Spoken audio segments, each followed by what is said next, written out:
All right, guys, Let's do it. welcome into another Boneyard podcast.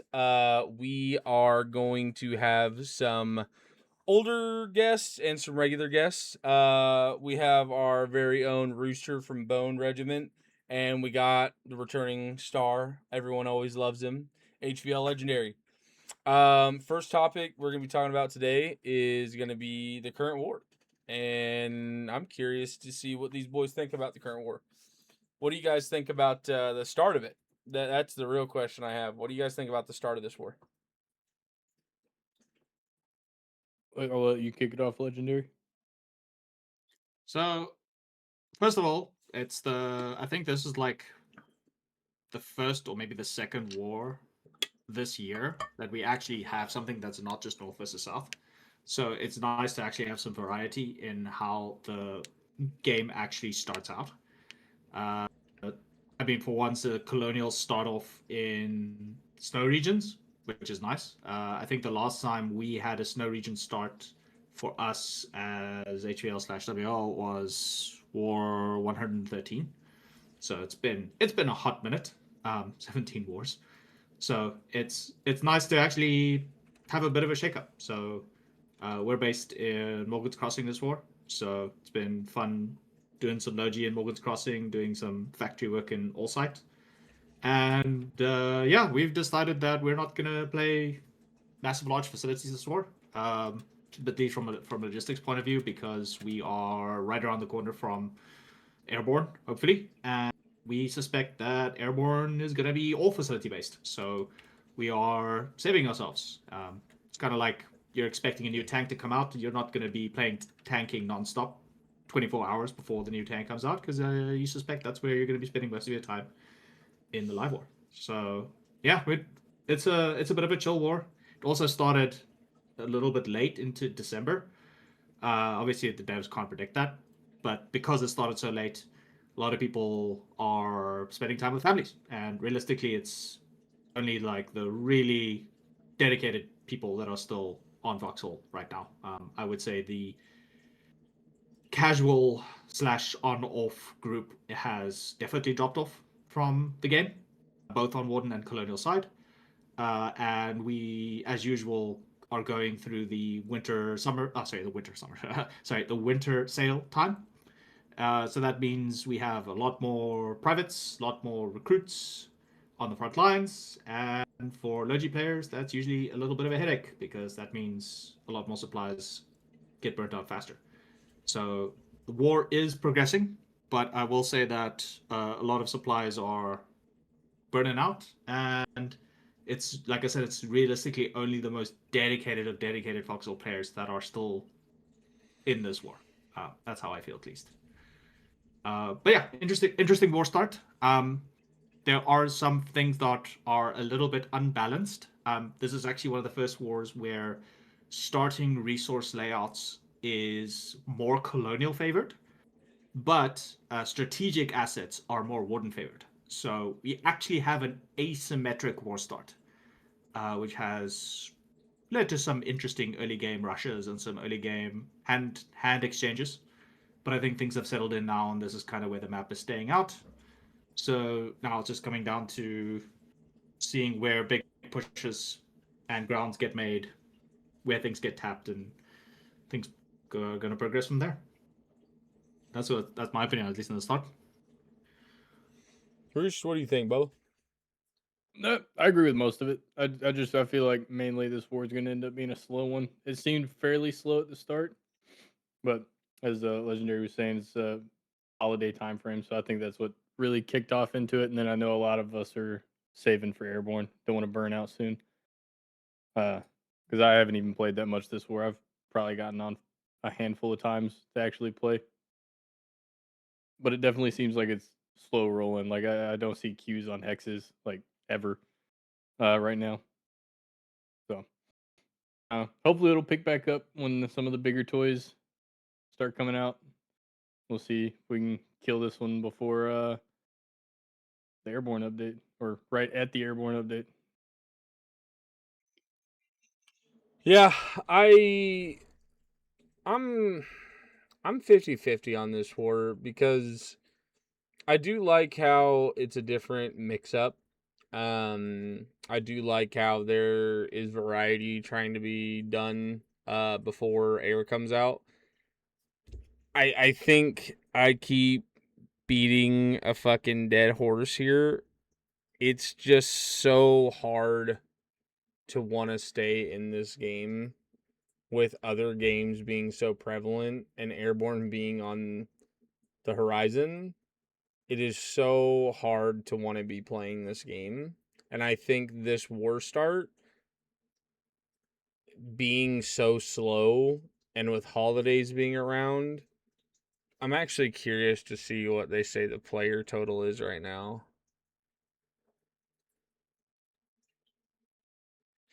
So it says there's only 3,000 players. That's pretty low. Uh, Um, the other thing to keep in mind is, like I said, it's only the most dedicated of foxhole players that are like 100%. vets that are still going. So these are like basically like regiment leaders, very dedicated, like guys that don't have big family commitments, playing through the December time. There's nothing wrong with that. It's just It's the we nature of it. even in HVL we have a lot of people that are dropping off because it is just now we're not expecting another major war before airborne now. That's basically where the game is just stagnated to the point where if this war were to end like tomorrow, uh, I don't think anyone is going to play because I think that devs know that the next war, even if it starts midway through January or literally starts on the first week of January, which is next week, uh, there's going to be mass drop off of Able and going to dev branch the moment the dev stream drops, whenever that is, and we're expecting that to be, you know, relatively mid to late January. So this war basically is just a reflection of that. But basically, this is the lowest that we're probably going to have for Foxhole until the major drop off, which is going to probably be, hopefully, in a year or two's time. But if Airborne is a fuck up, which it could definitely be, we might have a major drop off Permanently. by April. Yeah, I it's make or break definitely. at this point.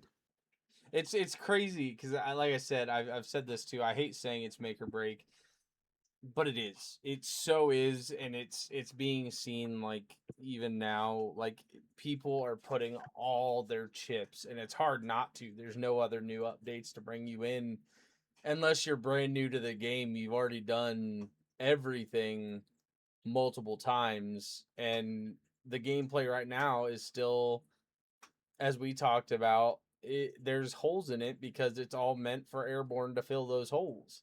It's put in a place to be just okay enough for airborne to come in.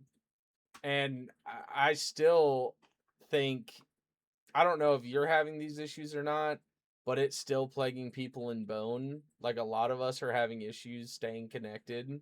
We get disconnected quite often. I put in a ticket to the developers and they just sent me a troubleshoot list. I went through the list and I still get disconnected. I don't know. It's really weird right now. Um where this game can turn from this point really relies on this next update and how the players receive it.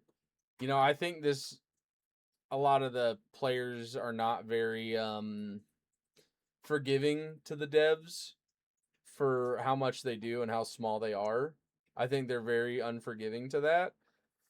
But at the other half, I'm starting to lean towards the understanding of why they're doing it because there was not even fillers. There's like, when was the builders update? When was that update? Like date time? Because that was the last update we've gotten. And when they dropped that, didn't they also release the airborne trailer at that point too, or it might have even been before that? No, so the timeline is builders update was update 61. We are currently on version 63. That was around June, July. I think that's when that update dropped, because it dropped in June because that was the update where it was Storm Cannon beta. That's where we got the Yeah, builder update so when 300 mil was introduced, and that was War 126. That was the 2-month war. I yeah, I remember because I mean, put Leave in to play that war. we literally are looking at, like, let's even say 4 to 5 months of the same stuff, like, in very little deviation of that. This is the first where we've even seen deviation in map.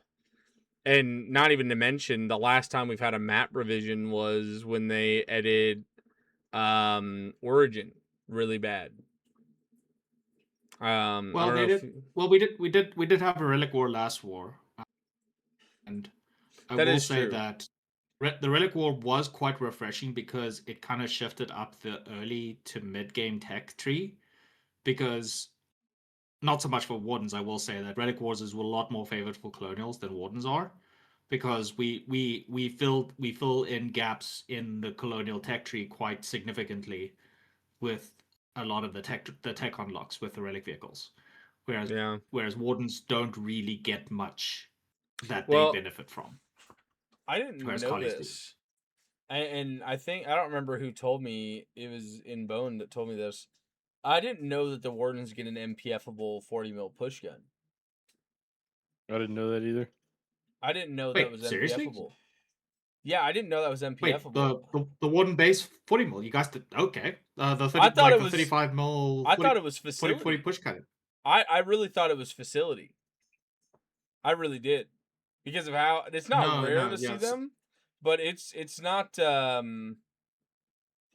rare to see them, but it is very, you don't see them on every front all the time, right? Like, that blew my mind that those things are MPFable.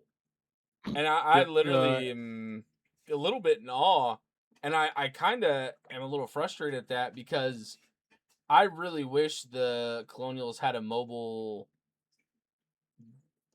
gun at that point in the war, because at that point the Wardens have the hack and that 40 mil push gun when we're still working with mobile 12/7 with tankettes. We get the Dawkist, but that's still not mobile, right? I mean, I would call it semi-mobile at best. Uh that kind of blew my mind that they have that. I really did not know that was they could Yeah, just hammer those I'm out. looking at it on the wiki right now. 20 armats to like bang one out, and then 144 for 3 crates in the MPF. That's insane. That's honestly for a 40 mil push gun. I feel like that's kind of cheap. That's But I mean, really I guess insane. I size, I guess whatever. But uh the question I have, do you think that it's cuz I was going to ask this question later. I wrote a note about it. Do you think it's still balanced the way they have that right now? Yes.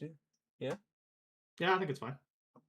I'm not There's a lot of stuff we can talk about the asymmetry, but a 35-meter range weapon when you're competing against, I know you said we're not going to talk about the ISG, but let's talk about a realistic front here. You're probably going to see this 40 mil push gun supported by infantry, half-track protos, armored cars, hacks, GACs, and we're most Possibly likely scout going tanks. to use this just to possibly scout tanks to shove into tier 2. I'm not too concerned with it because it gets outranged by literally everything on the colonial arsenal, and you lose to the asymmetric equivalent. The 40 mil push gun gets clapped by the battering ram. Like, it's not even close, because you can airburst better with 68 than you can with 40 mil. So I'm not. Do I we don't get know. this? It's interesting as you guys bring this. I mean, yes, it's something that the Wardens have that we don't have, but Wardens don't have ISG, and ISG is literally the best tripod weapon in the game. Even when the Arc RPG Bonesaw variant comes out, it doesn't matter. The reliable 30 mil PVE is god tier, specifically with push bunker meta right now, where if you want to engage in a front, you slowly creep trench lines closer to the enemy base. You put firing ports down. You put ISGs in, and you start blasting. Wardens can't do that. There's literally nothing that they can do. Oh, they can use their foe breakers, but the foe breaker gets attached at a point where it literally gets countered by terrain and barbed wire fencing. ISG doesn't give a fuck. It just goes straight through and claps the target. So I don't know. I'm very indifferent with the 40 mil push gun. I think it's cool. It's kind of fun, but I think this is one of those things where we just kind of have to bite the bullet that Colonials don't get 40 mil early game. We get 40 mil once we get Hatchet. Wardens have hack, push 40, 5 tech levels, and then they get Devitt's out. I don't think that's fine, honestly. I think the only thing that I am jealous of and why I think I'm actually a little bit more frustrated, mobility. Like that is so. It's only a push gun, right? But that's the only thing that gets me so, I guess, frustrated. I would love to be able to put But a 30 why? mil. Why? Dude, you can open up so many more opportunities and actually, like, quote unquote, being able to get away from danger if it comes at you. Like, I can't tell you how many times I went to set up a push gun on a flank or whatever. Or, like, not a push gun. Set up a ISG or a foe breaker or XYZ on a flank or whatever to hit a bunker base or whatnot. And then, like, you can't resupply that area enough to get dudes over there, and they just steal your gun and go. Now, you could say the same thing for a push gun, but you can't really run away with a Daucus. You got to break it down, then run, versus the fucking push gun could just dip out. You know what I mean? Can also be locked. I don't know. It's not a big deal. It's not one of those things that's a make or break, like, game breaking thing. I thought it was kind of interesting. That they have 240 mil that are mobile platforms that early. I think that's quite an interesting take on asymmetry. Because even though you said the 68 battering ram, that comes out when their 68 comes out, so I wouldn't even say we have a stopgap to balance that out other than the Daucus. No. We get 68 when they get 40. I think their 68 comes out later. No, unless I'm they pretty sure come it out comes out unless they get 2 push guns and we get 1. Yeah, that's how it works. But it's not a big deal. Is still, I don't. Yeah, I wouldn't say this is. I'll be super honest again. It's just small talk. It's not a big deal. Yeah, no. I understand small talk, but I'm gonna be super honest. I've never encountered an immediate loss of a front because the Wardens tech their push 40. However, the contrapositive is true. The moment we tech the ISG, the Warden front collapses. There's no other way to put it lightly. It's a massive power spike for Colonials. And I think it's literally because the ISG is so dirt cheap to make and it's relevant for the rest of the war. Whereas 35 meters on a push gun, sorry to say this, the moment you get a hatchet, it's over. It's dead. Not even on a hatchet, sorry. No, the moment you get a javelin, it's over. The javelin collapse. The javelin collapse the push 40. So as a PvE tool, yeah, sure. Maybe it has a little bit of a window, but in the current meta where it's you do trench spam until you get artillery, and even when you got artillery, you still trench spam. I think the ISG is in a slightly better position. Also, there is a way to make ISGs unstealable, which a couple of people have figured out. You just put it on a bunker. You put it on a bunker piece that has AI or observation bunkers. Yep. Because so it's so funny. We actually see people build frontline observation bunkers just because it makes tripod weapons unstealable. So you see the observation bunker being hammered out, you know an ISG strike team's about to hit you. It's really funny to see sometimes. You know, funnily enough, talking about tripod guns, I genuinely kind of feel bad for the wardens, and I almost want it to get switched. The Lamentum versus the Rat Catcher is like very not fun for them. Rat Catchers are okay, you know, they do what I guess the Scorpion does, but they don't have really. I don't think they have a really killing machine gun in their whole arsenal.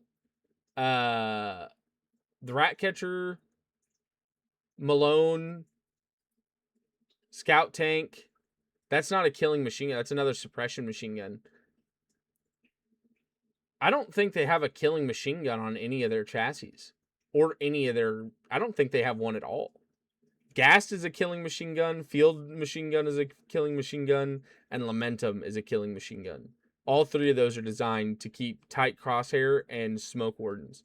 No, that Chieftain's another suppression MG. That's not a killer. It blooms out when you shoot it. Well, Highwayman's pretty accurate. I haven't whenever actually. get a I've never Highwayman- used it. I don't know what LMG that It's is. accurate. It's good. No, Is that a killing Highwayman's MG? good. Yeah. Highwayman is a highly Okay. accurate. It basically plays the same as a Lamentum. The problem is it's On a it weird comes chassis. at the cost. It comes at the cost of the chassis. That's the big downside. Funnily enough, not this war, but last war, a couple of Warden regiments kind of larked a little bit, and they threw out a whole bunch of highwaymans to like hunt trains and whatnot. I know that they did a logi cut from Mara into Stone Cradle, near the Long Wine. Cheese called someone from Cheese. It may have been Spicy. Called out that there was like 3 or 4 highwaymen that were just patrolling the border, shooting trucks, shooting logi trucks, shooting like reinforcements that tried to cross the border into Stone Cradle. And unfortunately, the fact that the highwayman is so relevant to the current state of the war, I think one hatchet went to QRF and killed all 4 of them. That's how poorly performing the highwayman is. So you get an awesome top 1.7, but it comes at the cost of the chassis, and it definitely comes at the cost of the main gun. So I guess even though I would say they probably skill issued that hard for one hatchet. Well, the hatch didn't engage all 4 of them while they were like they were kind of like split across, like hunting different logi lanes, trying to break okay. the Stone Cradle siege. So I think the hatchet literally just tracked one or 2 of them, and then just ate them out. I think it was a cheese hatchet. Like I can't remember exactly. It may have been 4 or 4th. I remember that someone just said all the highwaymen are dead, and it was a hatchet and like a couple dudes of stickies. So. But I do find that kind of unfair to them, though. That a lot of their machine guns are very suppression oriented, and they don't have a lot of killing machine guns. Because I'm telling you right now, like one of the go-tos, and I know a lot of collies like doing it, dude. Our javelin half track with a Lamentum. Fuck me, dude. Those things are so good. Anytime in the war, once they're attacked, I mean that's a killing machine. I do have an idea for you too, by the way, that I'm very interested in asking you. And Rooster, I've told you this idea, but I want to know what you think too. But do you think they deserve, or they should get something where they get a killing machine gun on one of their tanks or something, or a more precision based machine gun?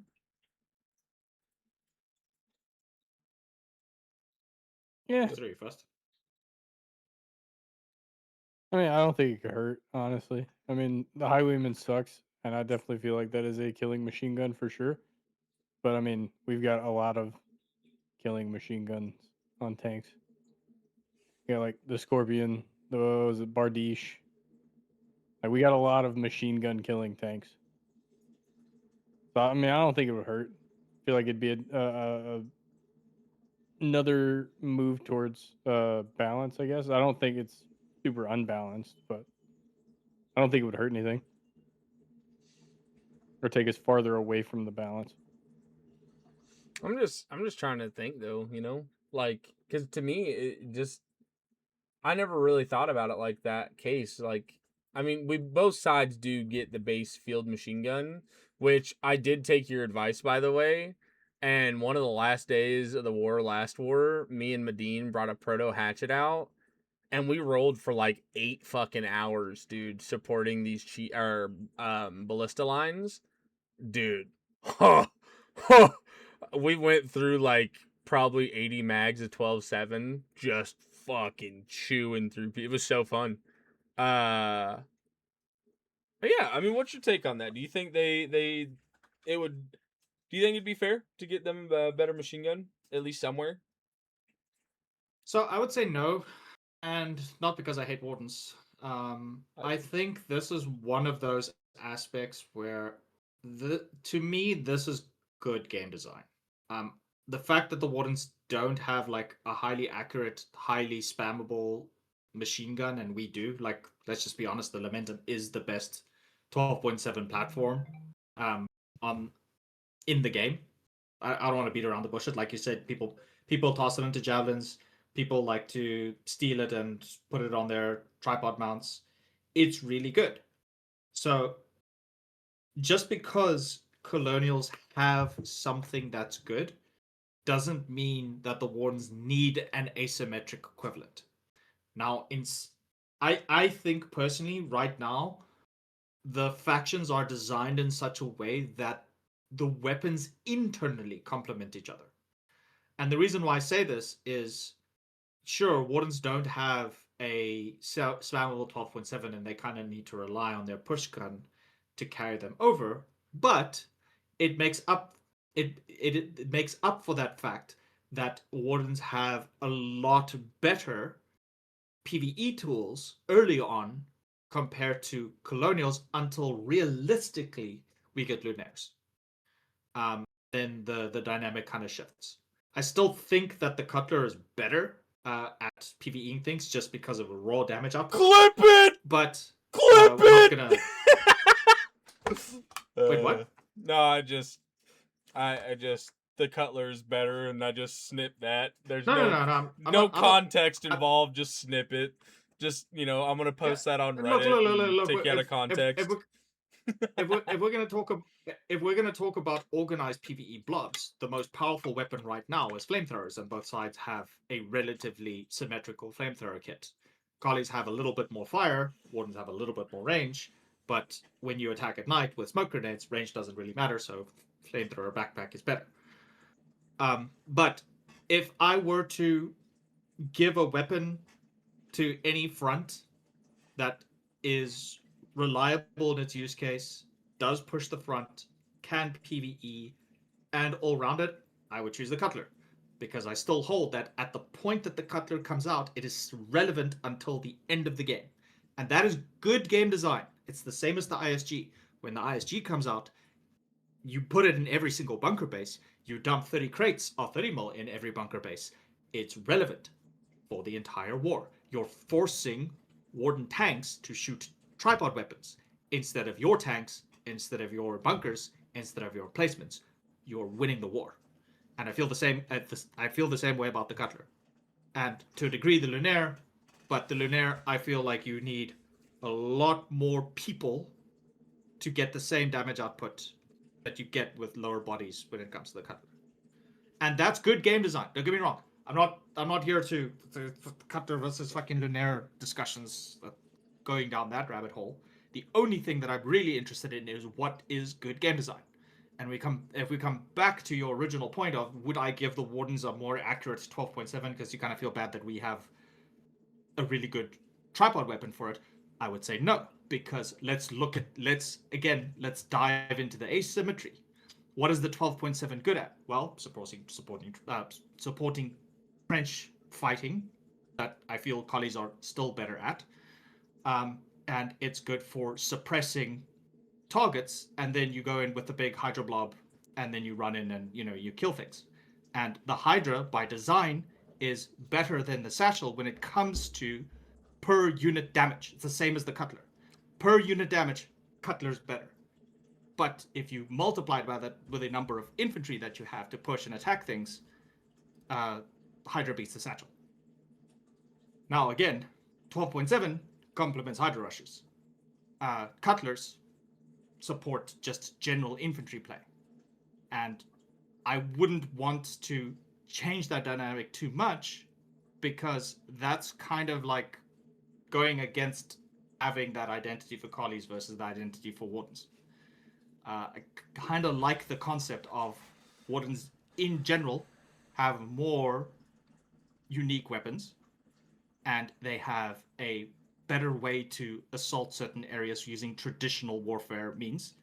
And I kind of like with colonials where like this scrappy put together army, and we have to do things like using lamentums to suppress machine guns, and then we run in with smoke grenades and hydras and we blow up a defensive position. So It's kind of nice. you brought up two great points, and I actually really love your opinion in that, and I actually really agree with your opinion in that, and I've said that a long time about the Cutler versus the Lanier. I that's my whole shtick. I think the Lanier is OP because it can shoot over things, but I think as a generalized weapon, the Cutler is a better, well-rounded instrument for a front line. I've said that forever. It's just I 100% agree with that. Now, to play into that, and something I think that would fit the Collie theme so much, and what I've talked about with the Scorpion, making it tripod weapons, I actually am against that because of what the Scorpion is. I actually think the best thing that is so not done and would just make so much sense and would give life to an object that everybody hates. Even people make memes, but it sucks. Excuse me. Don't put tripods in Scorpions, but put tripods in tankettes. And the best part about this, and why I think this would be so great, instead of having a 30 mil tankette and a 12.7 tankette, you would have a open top tankette, and when the 30 mil techs, or would have teched, you get a closed top tankette as the upgrade to it. And what that could also do is, it would give, when tankettes are relevant, you could put a Typhoon in there, would be disgusting. You could put a Lamentum in a tankette, would be good almost all war. Put a 30 mil in a tankette, you already have that in the game right now. I think if you gave the tankette the ability to be a tripod weapon, and when you do the upgrade in the facility to go from a open top to a closed top, put a tow hitch on it, you would see tankette gameplay go from absolutely nothing as soon as half tracks come out to an actual object on the field that you would see supporting front lines. And I don't think it's unreasonable to make it have a... Because that's kind of our thing. Refit, reutilize, use old equipment on new stuff. And tripod weapons are like our thing a lot of the time. I think it could be borderline OP early, but I think it would balance out a lot of stuff in that early game mesh, giving tankettes a tripod availability. Okay, so let me just understand your point here. So the 12.7 now turns into an empty weapon with a tripod mount, correct? Correct. But it's still open top. Correct. The Ixion, which is the 30 mil, Yep. becomes a weaponless platform, but tripod mount and closed top. Correct. Okay, so what I assume that the fire rocket one is unchanged, and I assume the flame tank one is unchanged because those are separate weapon platforms. Yeah, those are specific to that. Yes. So, in and principle, like I do want a tow hitch on the closed top one. I do. That is add a tow hitch somewhere. Okay, that's fair. So I'm thinking about the tech tree. There is a slight problem with this. Purely because I do believe that the tankette protos can be as early as tier 2 or tier 3, and not Lamentum's. Lamentum protos are usually tier 4. So fundamentally, it's a good idea. The problem that I have is you can run the risk where you have the tankette not have a weapon if the Lamentum for that particular aluminium tech tree doesn't produce protos and it's something else. Like let's say Simple. it's the Cometer pistol or Have it's Typhoons the come out. Omen or something like that. Sorry? Very simple. Just have Typhoons come out earlier, and until we get Lamentums, actually have a way to engage hacks, gax, very early game with a Typhoon. So I'm gonna be super honest with you. 141 is using Typhoons insanely well, and borderline OP. And I saw this last war. I haven't seen 141 play much this war. Maybe we're a completely different front. But I saw some 141 combat engineers use Typhoons to an insane effect last war. And I think it's probably one of the most misunderstood tripod weapons in the game right now because it just gets overshadowed by the fact that the ISG can make tier 2 bunkers disappear and the Typhoon can't. The best use case for Typhoons right now is you go to every bunker base that you build on the front, you slap a tripod mount on all the windows, and then you put Typhoons and you fully load them. You put that shit on, and hacks and the 40 ball push guns that we just talked about are completely relevant because the Typhoon outranges all of them by a large margin. Almost 10 because meters. the effective range of the It's like 10 meters, I'm pretty sure, that they outrange them. Because I think the No, hack 12 has 12 meters. 12 meters. Holy shit, yeah. The hack okay. is the hack is 30. The hack is 35. The Typhoon is 45 on paper, but remember it sticks Out a like meter a and a meter half to- out, and it's yeah. and it has a drop off of a meter. So here's the thing, though: the Typhoon can't really kill anything on its own. That's not its point. It's meant to suppress.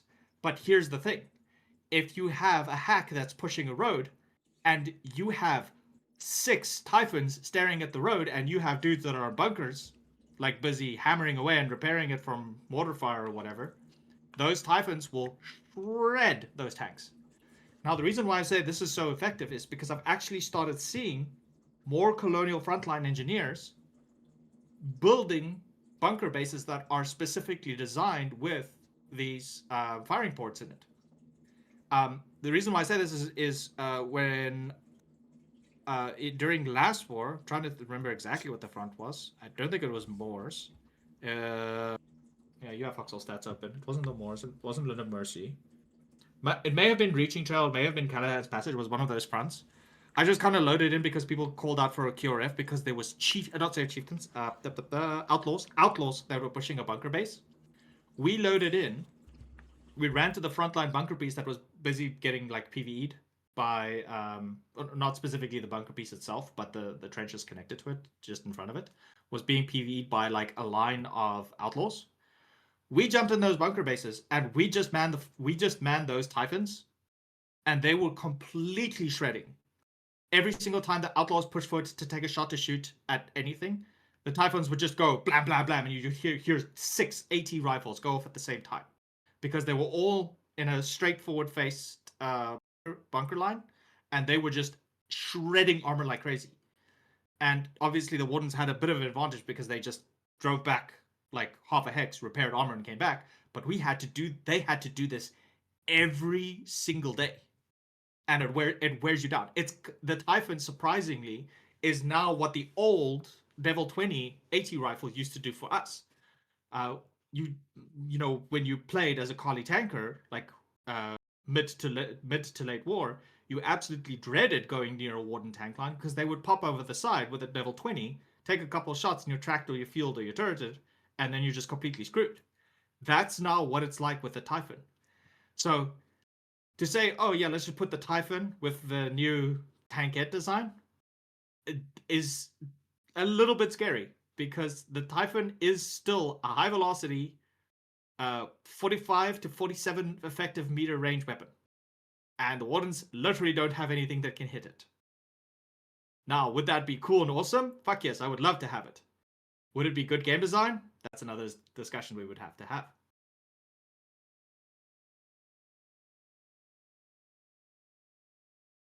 You're muted. Yeah, sorry. Sorry. Yep. Sorry. Their 40 mil push gun would actually have a reason to be in the game then, though. Dude, the Typhon, the 20 mil shreds push guns. It's heavy armor. It's heavy kinetic damage. It'll still do damage. Yeah, it's like 1 to 2 damage, Push but gun. that you'll get shredded by a 40 mil push gun over a Typhon. Oh yeah, you'd get shredded. Maybe not if they've got it in those you're port specifically windows. Yeah. No, but he's specifically talking about the tankette matchup. If you put it in Yeah, his, like, well, fictional... I'm saying because you're saying it would be very in this fictional world where this Typhoon is in the tankette, they would still have an opportunity to clap back because the only thing that tankette would be a direct counter to is hacks and gacks at that point until Lamentums get teched, and then at that point, so does like the tech progression would be still there, and they still would have opportunity, and we wouldn't even be able to kill infantry as effective. So sticky rushes would be a lot more effective as well on those tankettes. With 20 mils? 20 mil can kill infantry. Wait, are you saying that... What do you mean? Dude, no, Typhons clap infantry. Yeah, no, but you're not going to be I'm killing... sorry. You're not going to kill like really 6... good. But you're not going to kill 6 dudes rushing at you with stickies, bro. No. Like, you're still going to get clapped and trapped by stickies and flasks. And varsies. During date? Yeah, Dude, that's during only... daytime? That's only... You're talking about daytime! That's not when you're going to get stickied. And even then, it's still a possibility, and it's a tankette. It's not really fast, like, flick around. It's still open top, too, until we get the tech later on. I'm talking about specifically if this... Typhon. Bro, I've done it. You need to play with the Typhon. I've played Typhoons.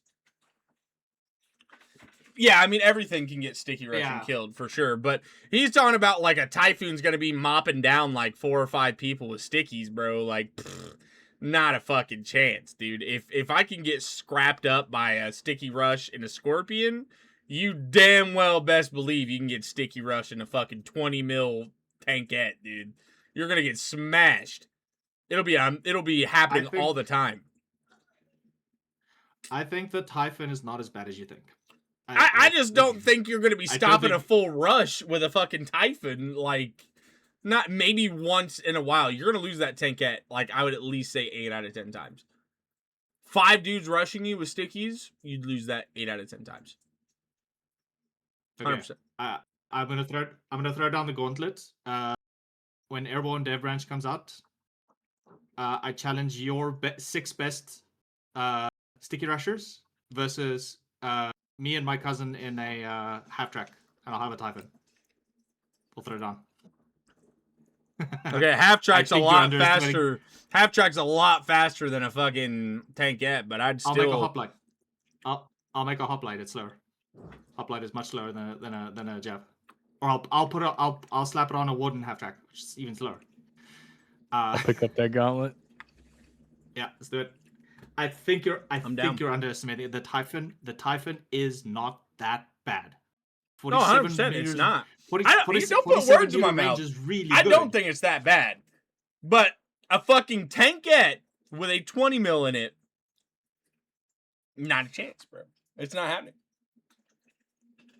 Not a chance in a fuck. There's not a fucking ice cube in hell's chance that happens.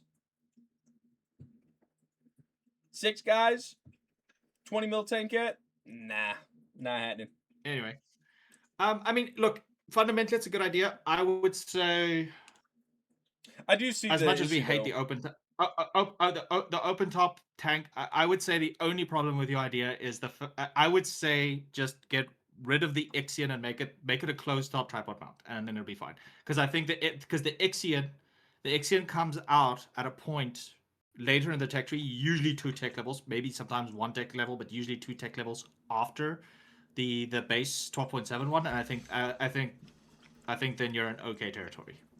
I think that'd actually be pretty fair. So- Leave the base one as base, and then do that So- tripod for the closed top. That'd be decent. But speaking about tankettes, if we're throwing out crazy ideas, there has been one cool idea that I really thought would be super unique for the colonial faction, and I kind of half suggested it. AP RPGs in the when was quad. No. I'm talking about the tankette specifically. I mean, it's cool, but I don't think it'll work. But an idea that I was kind of floating around with was before we got the Symphony, which is the Kali 250. Which, by the way, the Symphony fucking rocks. We used it in last war. To assault good. islands.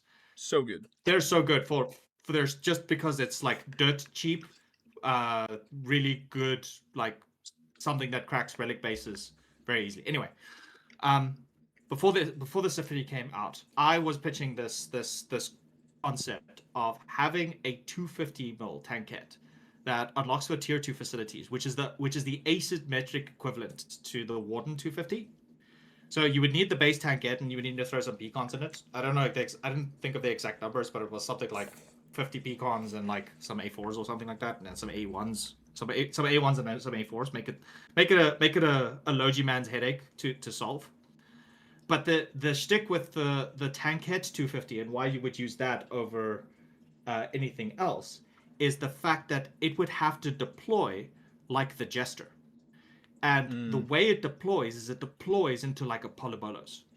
So you would move it into position. So so it can't fire without being deployed. So you would move it into position. You would deploy it. It would unfold into something where it exposes the infantry, and then it would start lobbing 250s. And the thing is, you would have to play around with things like sandbags. You would have to play around with things like vision, because if you fuck up and you hit an AT garrison or you hit a garrison house and it starts shooting back, you're basically dead. So you have to bring enough of them. You basically have to do the math, and you have to do like a proper battlefield preparation before you can roll it in to fight with. And I thought this would be like such a cool concept of having a tankette that deploys into a weapons platform and then shoots.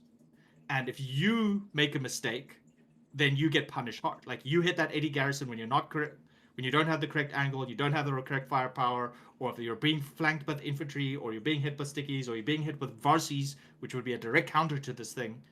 That would be a cool asymmetrical weapon as an alternative to a Kali pushgun. But I think the devs took the. I'll be honest. I think we got the Kali Push 250 as a complete precursor to the Kali Siege 250, which is the Electo, or the Alquito, as you used to call it. The Alquito. Yeah, the Alquito. I know I've talked with Rooster about this a lot. One way I think they could kind of piggybacking off what you're saying, something I would really like them to do, and especially now, I think the Kali 120 got really hard shadow nerfed, not on purpose, but just it is the way it is. I think one really cool way they could kind of fix this is you could make and I don't know how you do it, what would be the base chassis for it, but I think what would be really cool is if they made a 120, they would do it off the 120 gun, and you'd get a 120 variant that would be a tankette chassis where the gun's folded on top like a priest. And actually, you know what, this is actually a really good time to use this tool. Give me 1 second. Sorry, I have to interject one quick statement here. How was the Kali 120 nerfed exactly? Hold on. Bro, you're throwing out statements. I'm going to call you out. There was no change to the Kali 120s, except if you're talking about the meta shift where a tier 2 slop is everywhere. No, I'm more talking about how it engages howitzers and how more readily accessible howitzers are. And fighting howitzers is a lot harder with a Kali 120 than a Warden 120, just because entrenchment and staying alive via entrenchment and the health. more or less the health than anything else. Because if you're gonna argue with me that the Warden 120 can survive a lot more shells than a Collie one, you're crazy. And even with sandbag No, I'm walls, not. No, that's no, I'm not ridiculous. gonna. No, I'm not. Yeah, I'm not gonna argue that. Yeah, no, I'm not gonna argue that. I thought you meant like there was like some miracle weapon that the Wardens finally discovered, like No, Varsity it's the brushes or fact that we something. get retaliation and howitzers being so much more readily available. So this is like a lot more nuanced, but you can kind of get my idea. For a Collie 120, and this is a way that we could kind of get our guns in and out and make it expensive, make it way more expensive than the towed artillery. And even have it come out a couple techs later than our 120. But what I think would be really cool is if they gave us essentially a mobile howitzer via tankette on a chassis, and I think a tankette chassis would be perfect for it. But being able to put our 120 on a tankette chassis, kind of like this, and have the gunner and loader or whatever still be exposed to the element, but the driver could get decrewed open top, but you'd have a lot less chance of getting decrewed as a driver, and you'd be able to drive the gun out. It could still be tracked, it could still be turreted, fueled, all that jazz. But this way we could get a true mobile 120. That's just a SPG 150. Yeah, but I want an SPG 120 for the Collies. And I think the reason I think that would be just is because they have so much HP on their fucking 120s. They can retaliate howitzers a lot easier than we can. Not just because we can get decrewed just as easily as them with a howitzer, but the problem is ours can take way less of a beating, and they do get 50 more meters range, and that doesn't sound like a lot, but it is. I especially think with the 150, that's a lot of fucking range. 50 meters is a huge in our artillery game. I think 120 being able to be motorized for the Collies would be. I think this is true mobilization that the Collies need.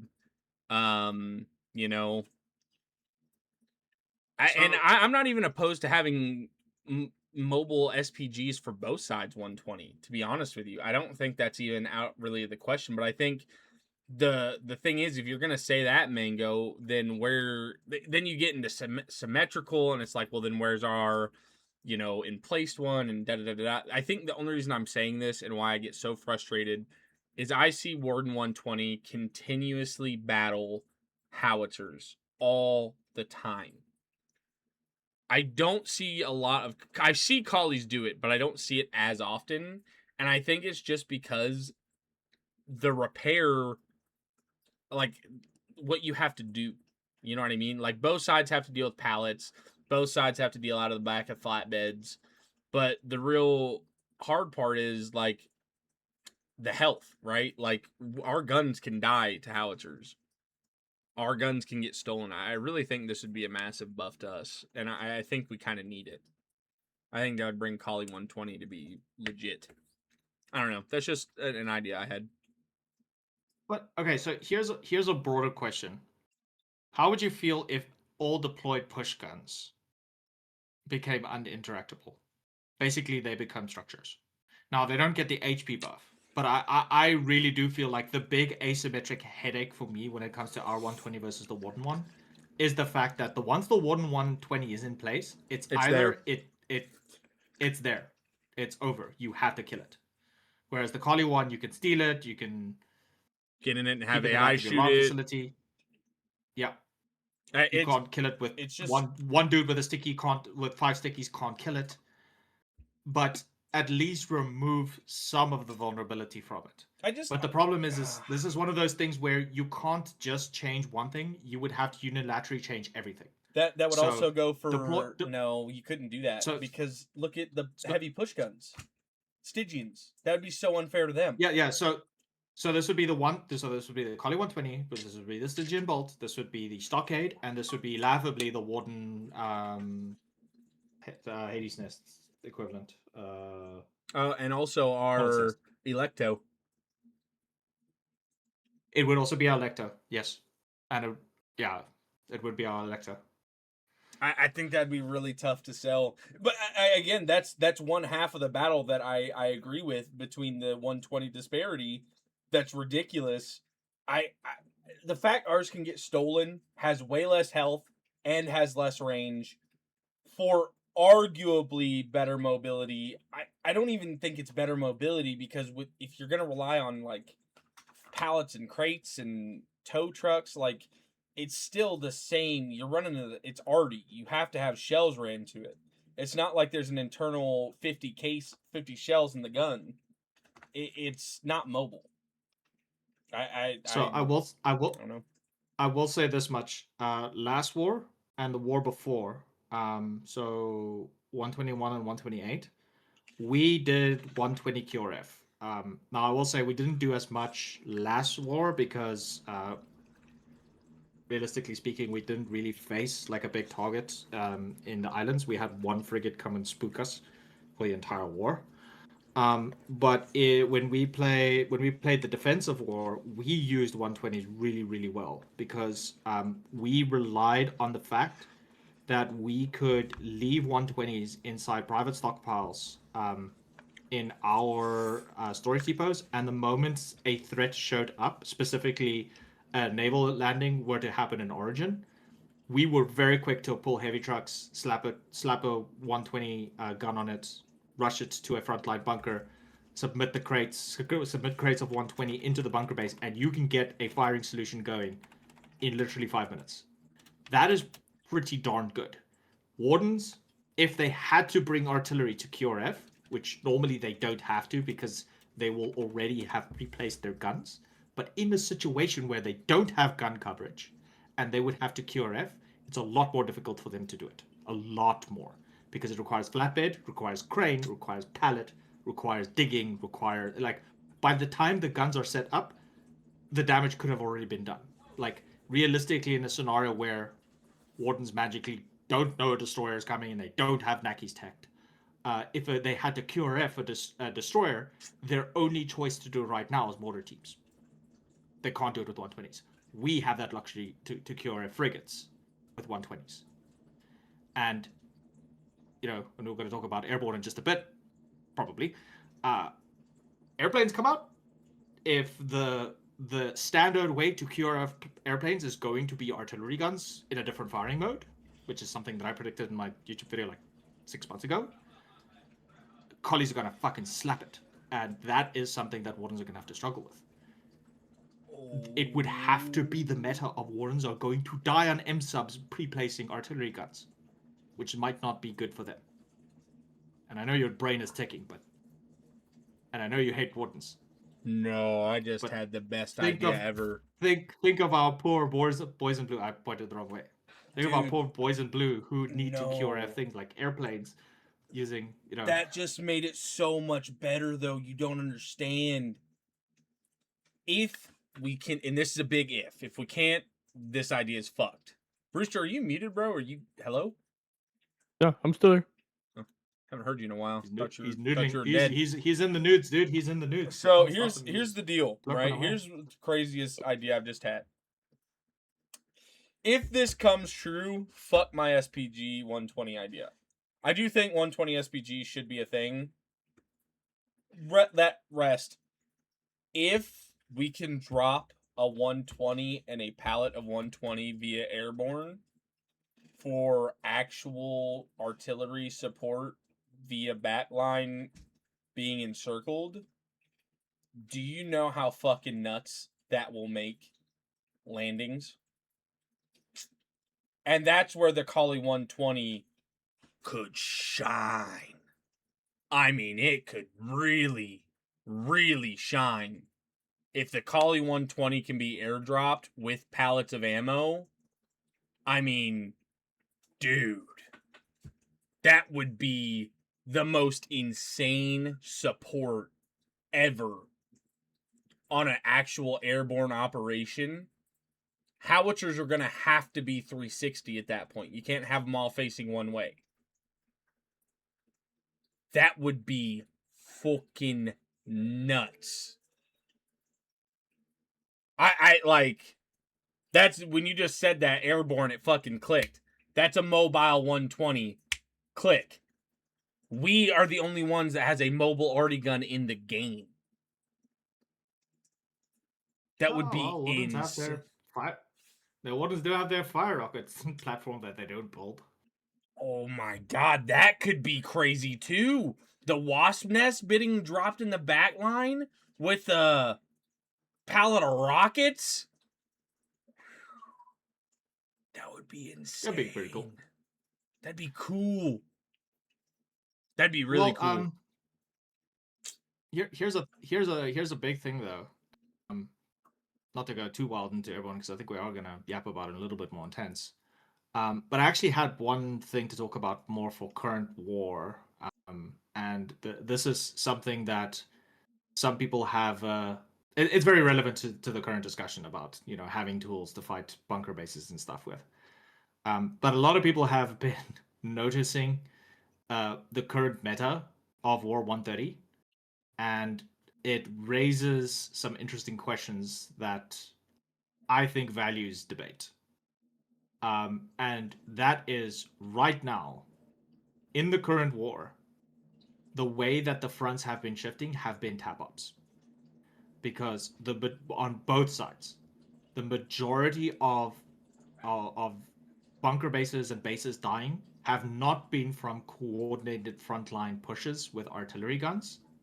It has been dudes with flamethrowers, dudes with cutlers, dudes with lunaires showing up at your base when you're not there, shooting it to smithereens, and then logging off before you have a chance to respond. And that has literally been War 130, the entire war.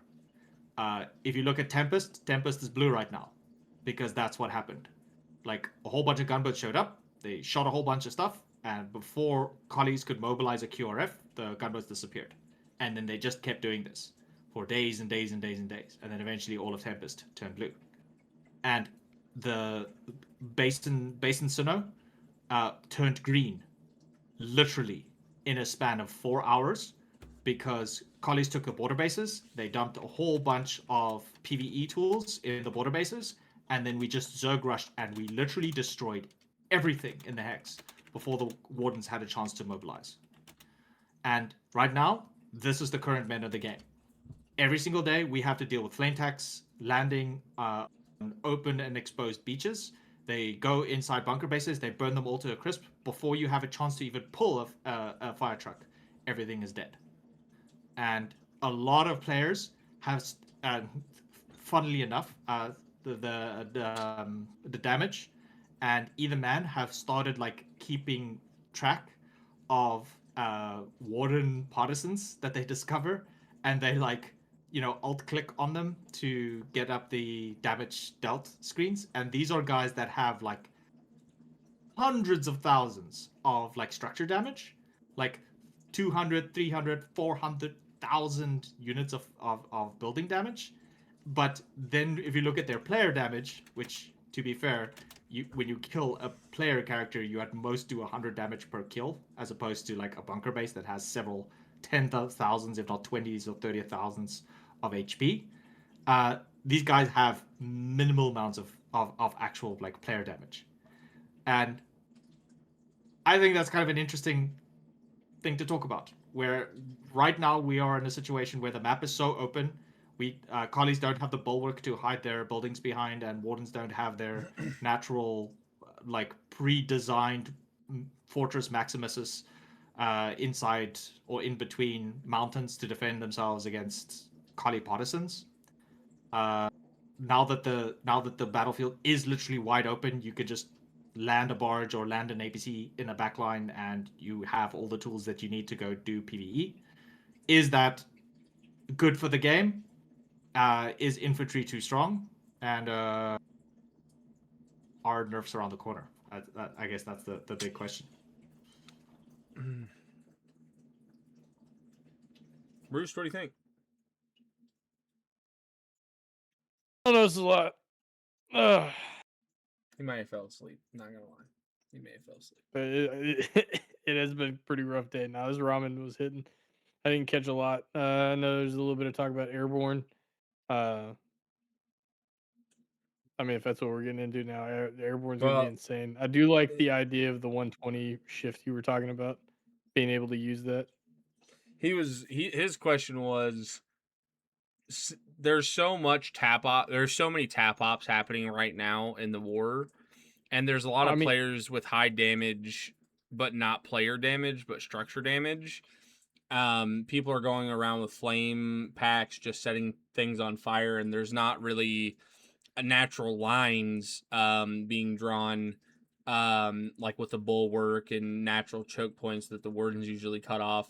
There's a lot of very interesting flank routes that are being opened up. Do you think it's good for the game, and do you think that nerfs will come because they're seeing how much damage these things can do when unchecked, or do you think this is fair and balanced? What do you think? well, I mean, tap ops have always been a big thing, right? If you can get one pulled off, that's why QRF's important, and making sure your defenses are built well is important. Uh, I don't think they should nerf it. In all honesty, I think leave it the way it is. Um, yeah, they might be doing a lot of damage. I mean, setting something on fire is going to do a lot of damage. Havocs, Hydras, it's meant to like destroy things. Alligator charges, it's meant to demo. I think it's good. Now when Airborne comes out, it might be a different story because then they can drop like 20 dudes on whatever they want, drop down 20 alligator charges and call it good. But uh, no, I think it's pretty fair and balanced as far as tap ops go. Well, the thing is this is the only way that major fronts have shifted this war. It hasn't been traditional. Okay, we build a bunker base, we put supplies in it, we bring up arty, we bring up mortars, and then we slowly chip away at it. It's okay, cool. We bring 4 CVs around the corner here.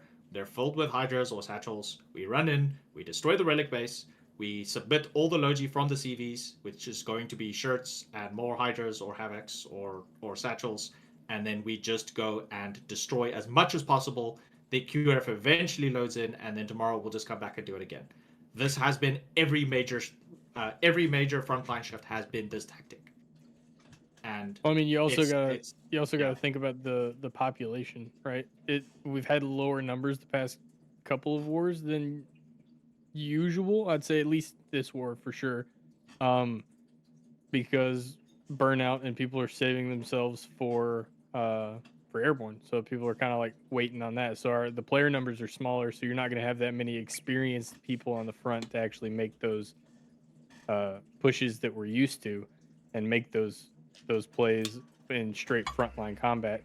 You've got the veteran players that know how tap ops work and things like that that are having to adapt and change what their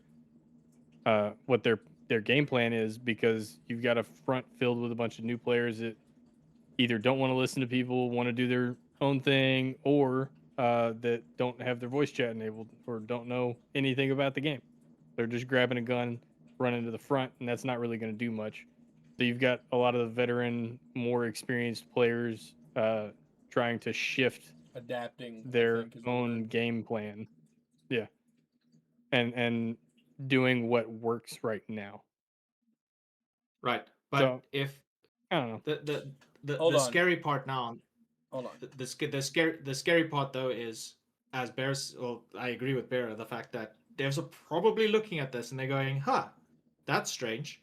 Uh, you know, in Endless Shore this war, the wardens tapped the the main MPF town and destroyed the MPF town with like 2 or 3 CVs and like 20, 30 dudes that managed to land a barge and sneak in uncontested. How is that going to work when we're probably going to get paradrops available to us like So See, and that's midway where through the it'll need to war, be if not looked the end of at. the war? That's there's where it'll need to two be looked at. there's two trains of thoughts here though, right? So here's the thing. You're talking again in an area that you think drops are going to be possible all the time. You're also talking in an area of expertise of dropping all this Logian stuff. We don't even know if we're going to be able to drop anything besides troopers in back line. This is where things are going to get very interesting. like I just pointed out, we don't know if we're going to be able to drop Logi backline. We have no clue if there's a Logi plane in game. We know that we can drop paratroopers. We know we can Sure. hit stuff behind lines, but we don't even know if we're going to be able to drop 50 BMATs to someone outside of just dropping a player. Are you going to be able to land stuff? But here's the other thing. Are you even going to be able to get back there in the first place? AA has not even been thought about in many people's mind. This is the big topic that I'm very questioning, and my thought process goes to all the time. Because if you have air, are there going to be radars? Are you going to be able to see planes coming in? If the weather's bad, are you going to even be able to fly? Are you going to be able to shoot down with automatic AA, or is AA only going to be player driven? These are all things that are just very unknown at this point.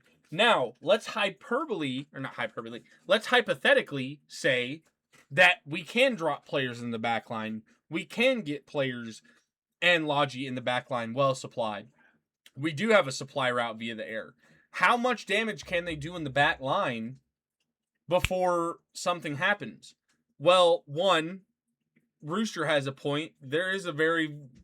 If you don't think every hex is going to be juiced to the fucking brim with pop, I'm sorry to tell you, I think every hex is going to be full.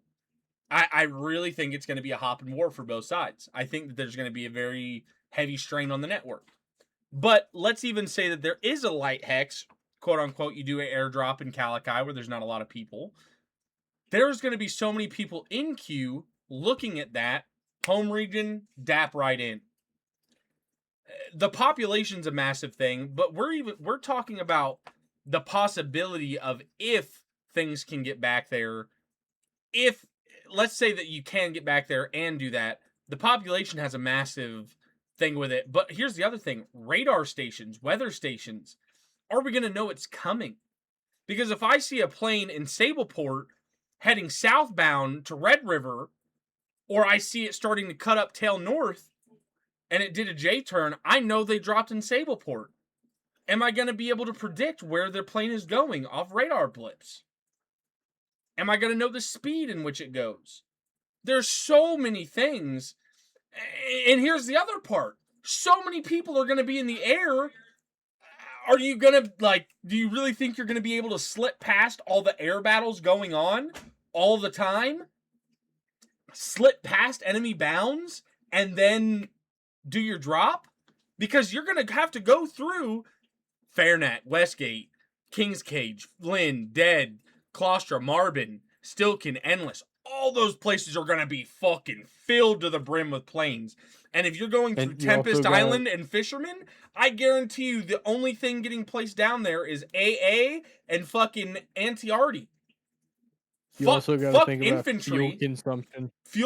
There's so many things to talk about before you even get boots on the ground that I think, and to answer your question, I'm excited about this. That's why I'm getting all riled up. But just to get into that point in the mindset of where I really think this is going to go, to even get there, I think they should be rewarded with with what they get done right now.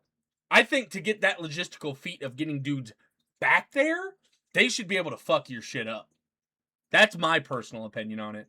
And I think you should have a good QRF enough with that much pop that you should go smash that shit as soon as they drop. That's my opinion.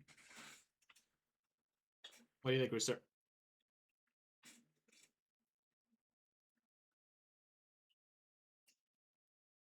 Roost, you there? What's up? He asked you, what do you think about that? I saw what you were saying. Being rewarded with that. I mean, my biggest thing is not even necessarily the defenses and things like that. Is more the fuel consumption. I'm saying if they can logistically pull it off, they should get rewarded to go do it. Yeah, no, 100%. But I don't even think would be, because it depends on where you're trying to deploy people. If we're going like backline, I genuinely do not think it's going to be feasible, because most of the people are going to be building their airfields in their backline, and I don't think it is feasible for a plane of the, I guess, era that they're styled off of to fly that distance on one tank. And there's no way that you can refuel it in the air. If they make it so you can refuel in the air, then that for me on a like obviously not everything's realistic, but on a realistic level, that would be upsetting for me.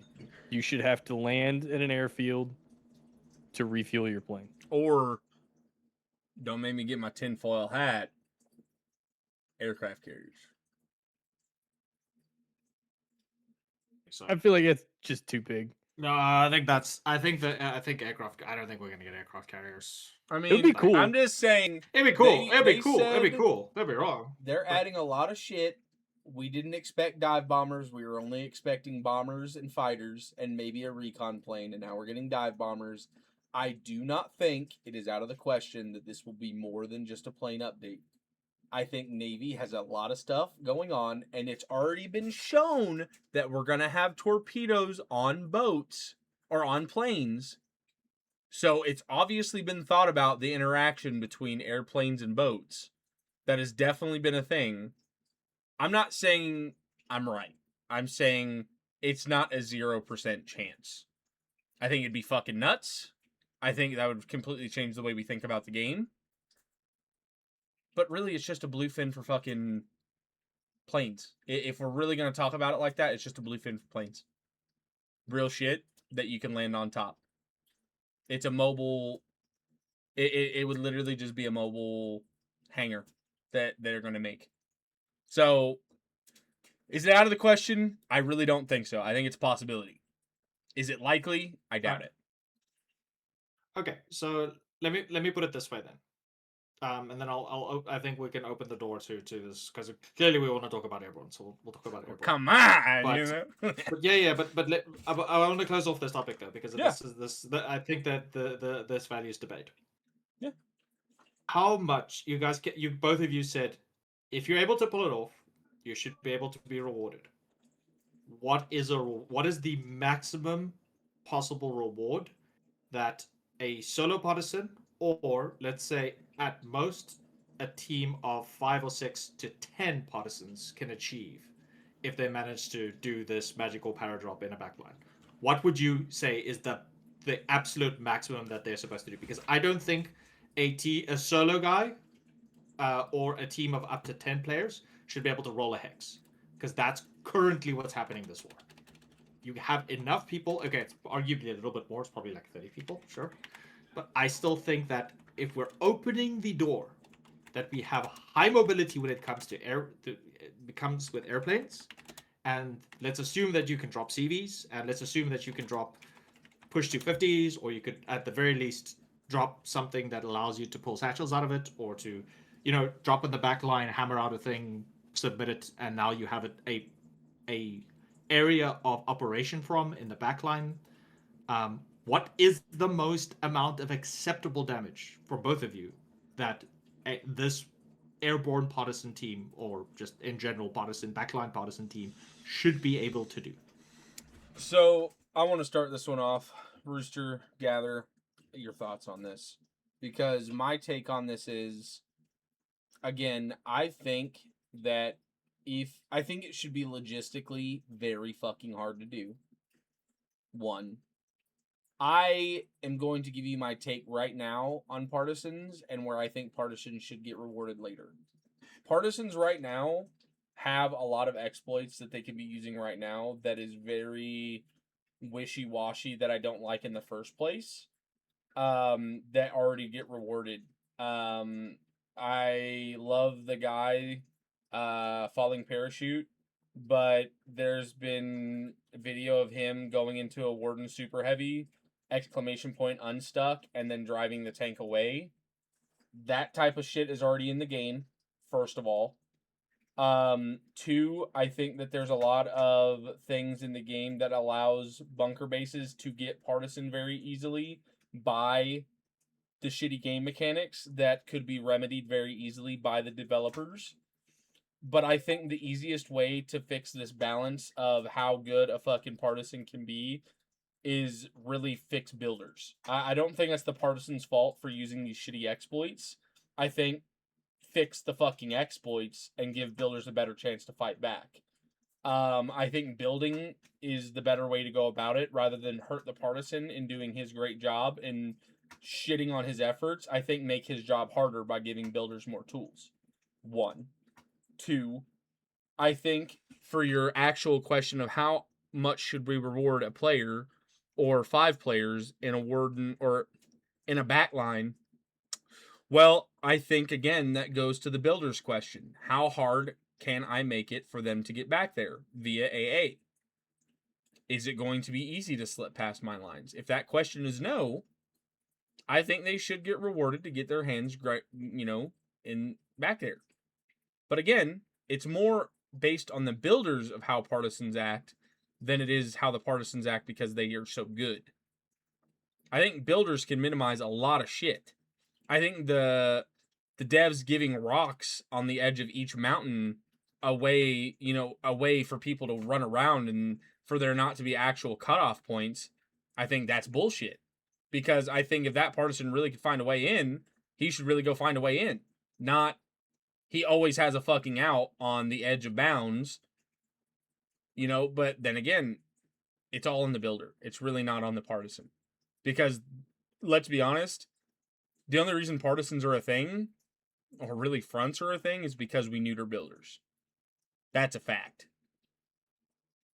So really, I think they should get rewarded, but I also think the reward based on how hard they neuter builders in the update. I think that's my answer.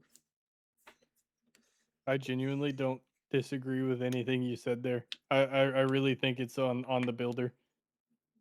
That's the biggest thing with partisan work. Like, obviously, like you were saying, there's shit that people do that is questionable, but it's there. Like using like blueprint boxes to climb up unclimbable little rock faces to get around AI. Questionable, but it exists. It's a thing you can do. Whatever.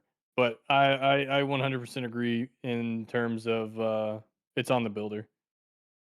If you get partisaned once, you find the hole they came through, you patch it.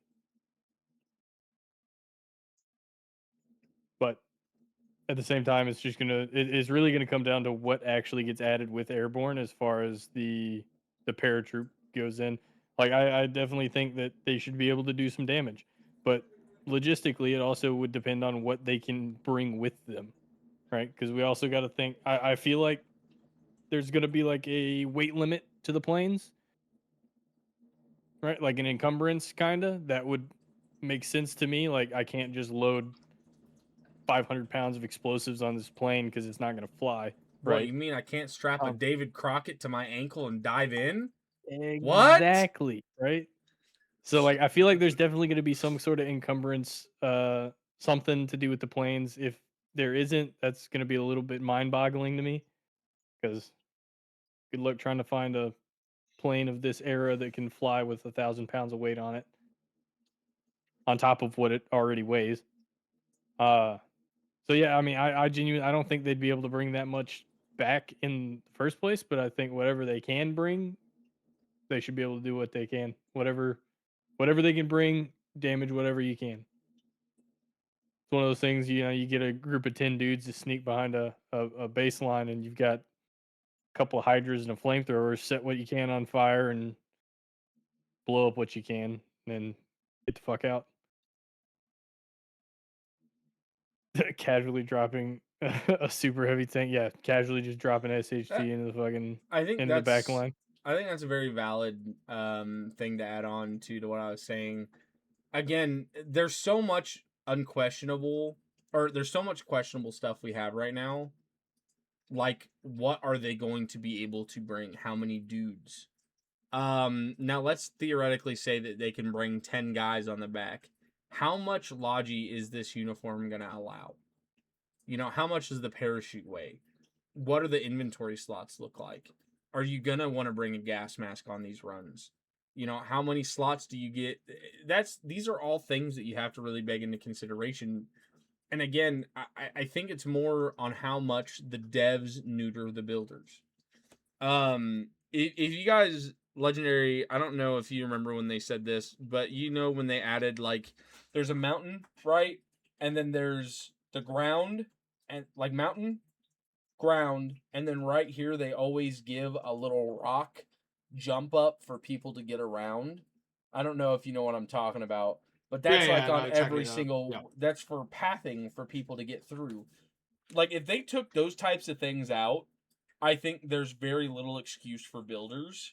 But I also the building area has a big effect on this. Map is going to be a really big thing to talk about with Airborne too. I am I going to be able to put a base on top of a mountain?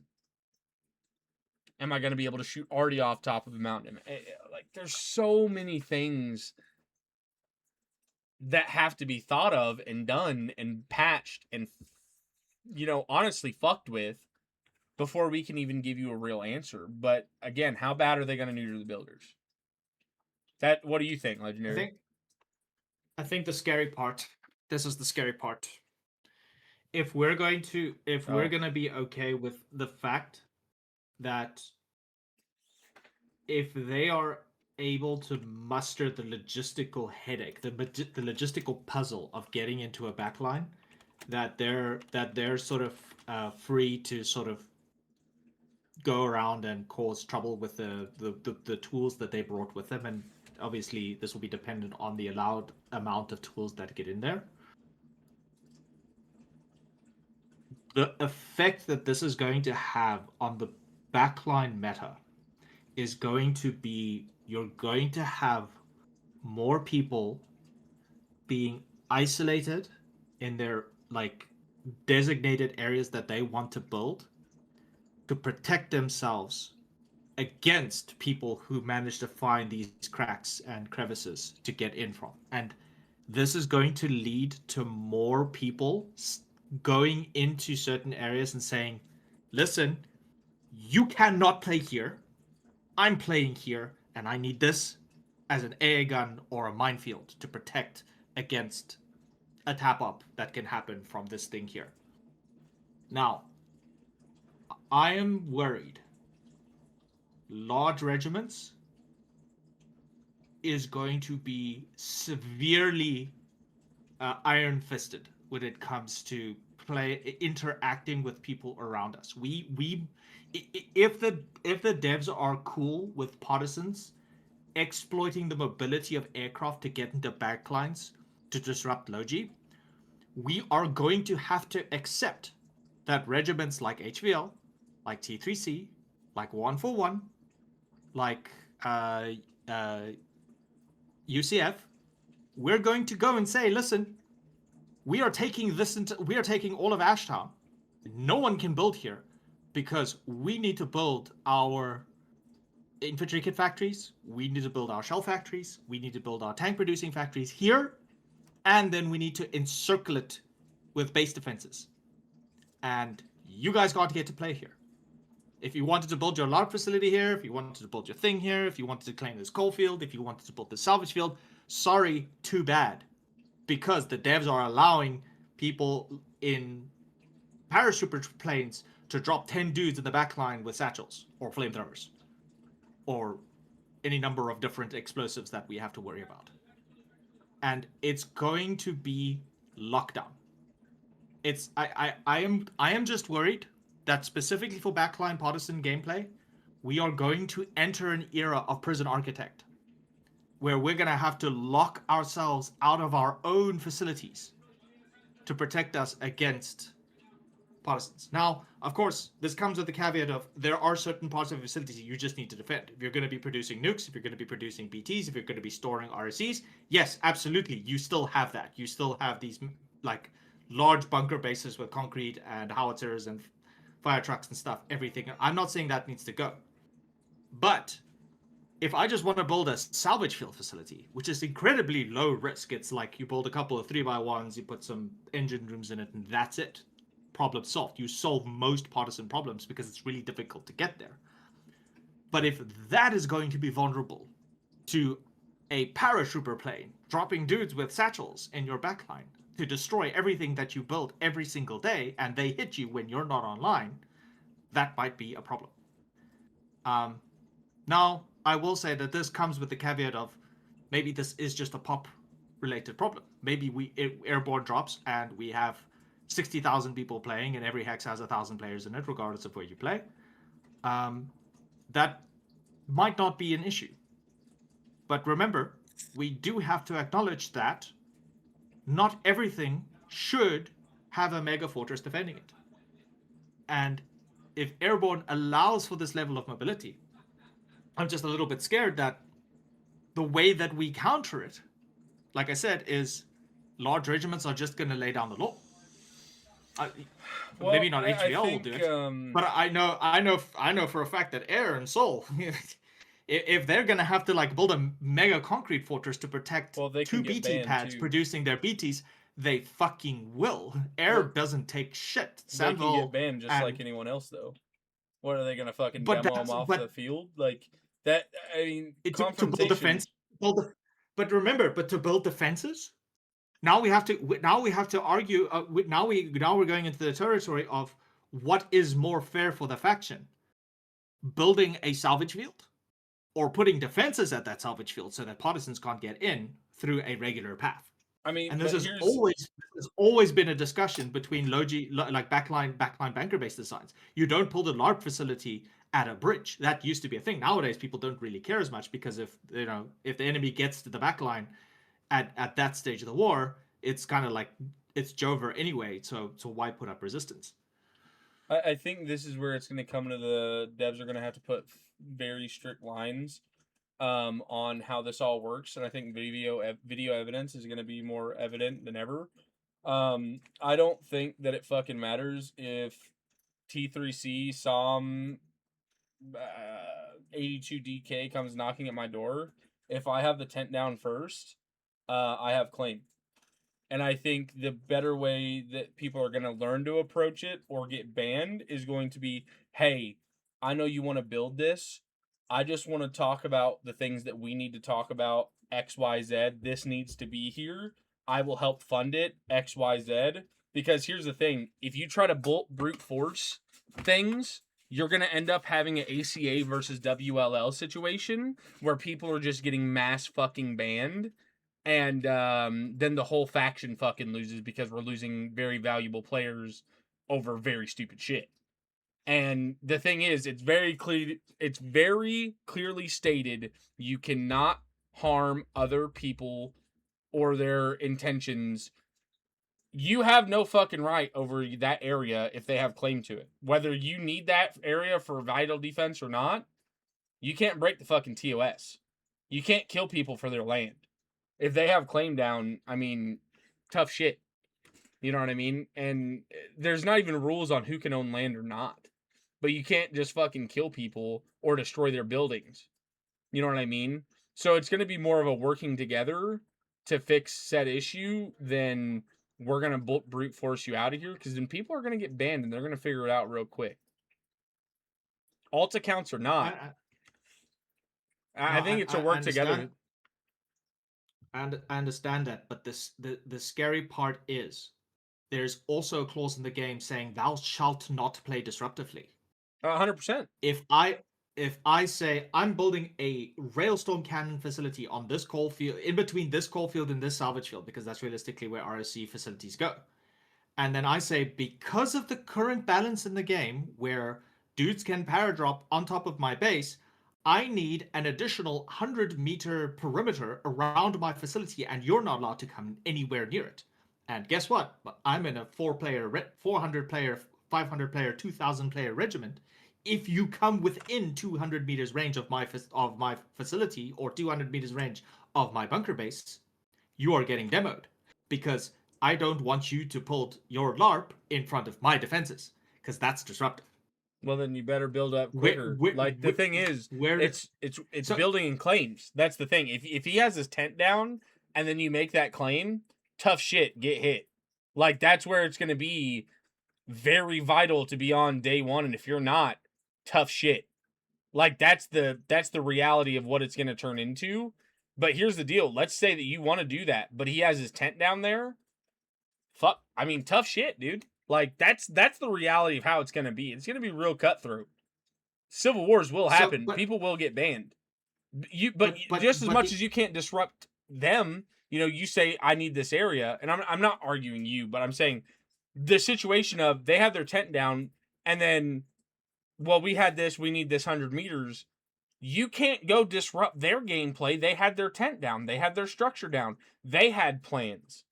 So then if you go demo their shit, you're liable to get banned.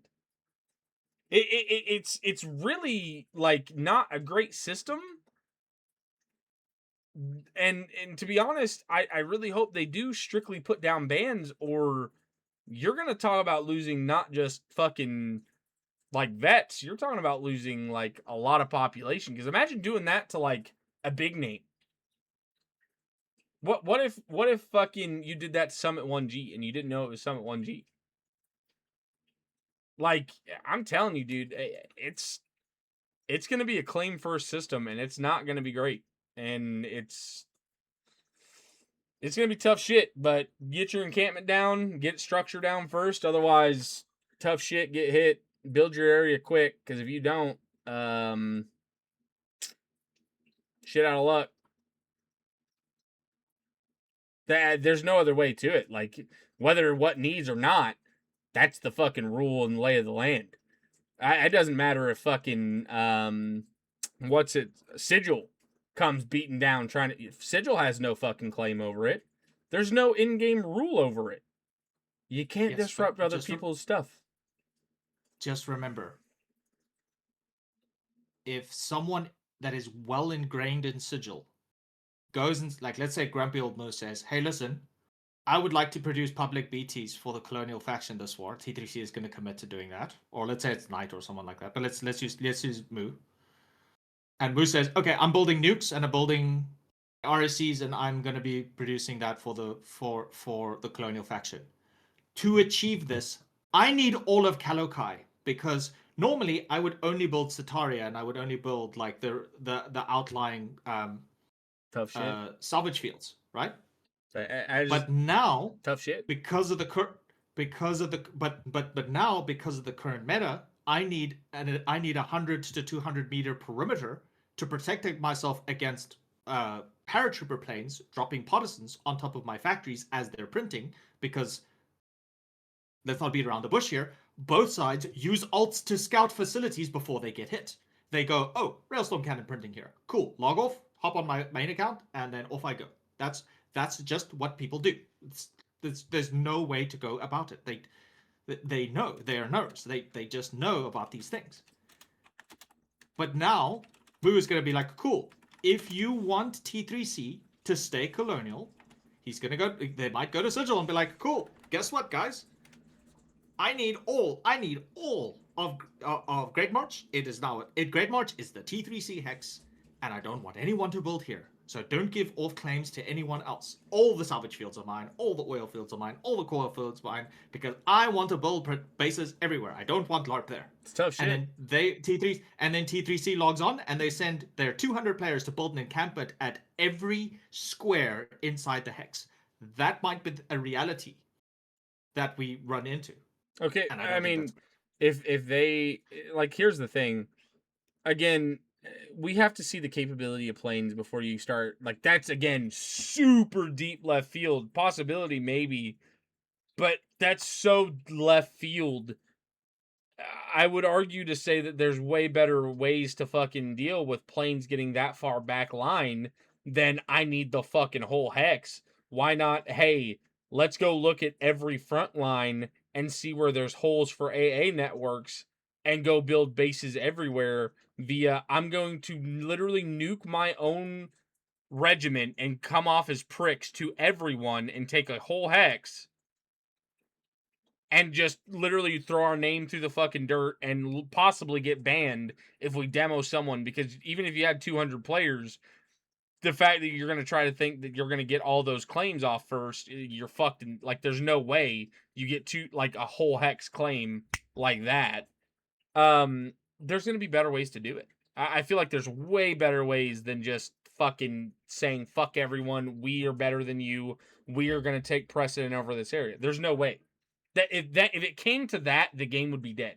And I literally mean that, as I would put negative reviews out and I would tell no one to play this game, and I would literally make everyone I know do it. I would negative review bomb the fuck out of this game if it came to that point. I wouldn't play it Yeah. because I wouldn't want to So- play a game like that. I 100% agree with you. That's the scary part, and that's why I think it we would need to be have very bad the- to go to there. we we need to have the tough discussion of what should partisans be able to do in airborne. Do we want to continue this trend? Because right now it's being displayed in War 130, and this is the whole lead up that I wanted to do with it. We are currently seeing in the current state of 130 that tap ups and destroying things, not necessarily capturing it straight away, but completely weakening it to the point of causing burnout, is a more effective way to affect backline hexes. And it's shown in this war because the hexes are so open. This is a precursor to how things are probably going to be with airborne. And this is the scary part. If this is what we're going to see, we're going to see tap ups, we're going to see daily flame tanks. We're going to see daily partisan APC filled with satchels and whatnot, sneaking into backlines and destroying things. Well, not APCs, but this is going to be the air equivalent of an APC, or it's going to be a partisan op going in the background. And this is going to be a thing. How are we going to be able to play with the cool late game shit toys? Bear, I'm worried that we're going to get to a point where if there is a tech lead for collies, for example, and we tech the plane that can do all this stuff, like produce Logi or carry Logi to Warden backlines, and we are able to hit and destroy Warden aircraft facilities while they're producing on their buildings, or however the aircraft is going to be produced. Maybe I assume they're not going to be MPFable. But let's say that we're able to hit those facilities. Wardens might not necessarily ever get a bird in the air, and then the collies just win. See, but I don't here's think my that's thing. I don't think that's good either. Honestly, I'm gonna be 100% real with you. Just thinking about it right now, there's very easy ways that this will never. I'm gonna tell you right now, Legendary, stop worrying about it, because the very simple way they can fix any of these issues is just turn fuel consumption to Mach fuck. Like, I really don't think the devs would let it go to that area. I know for a fact the devs wouldn't let it go to that area. All they have to do is control fuel consumption and how strong AA networks are. What you're saying is like doomsday, the worst decisions the devs could make, the worst fucking possibility where everyone is being selfish, the worst is it possible? Yes, but I feel like that's so not what's going to happen. And I feel like it's so easily preventable. And I feel like it's going to be our job as players to relay that via a podcast. Devs, I hope you watch this. Feedback in the dev branch, feedback when the dev branch is going on. I think that we need to voice our concerns about these things. But in all, they have to do is fucking, this is too strong for right now. We're going to take transport planes out of the game till we can find a balance fix. Or, for the simple fact of this, all you can carry on a transport plane is machine guns and not even heavy items. You can carry XYZ, and maybe they don't add a Logi plane until they get AA fixed.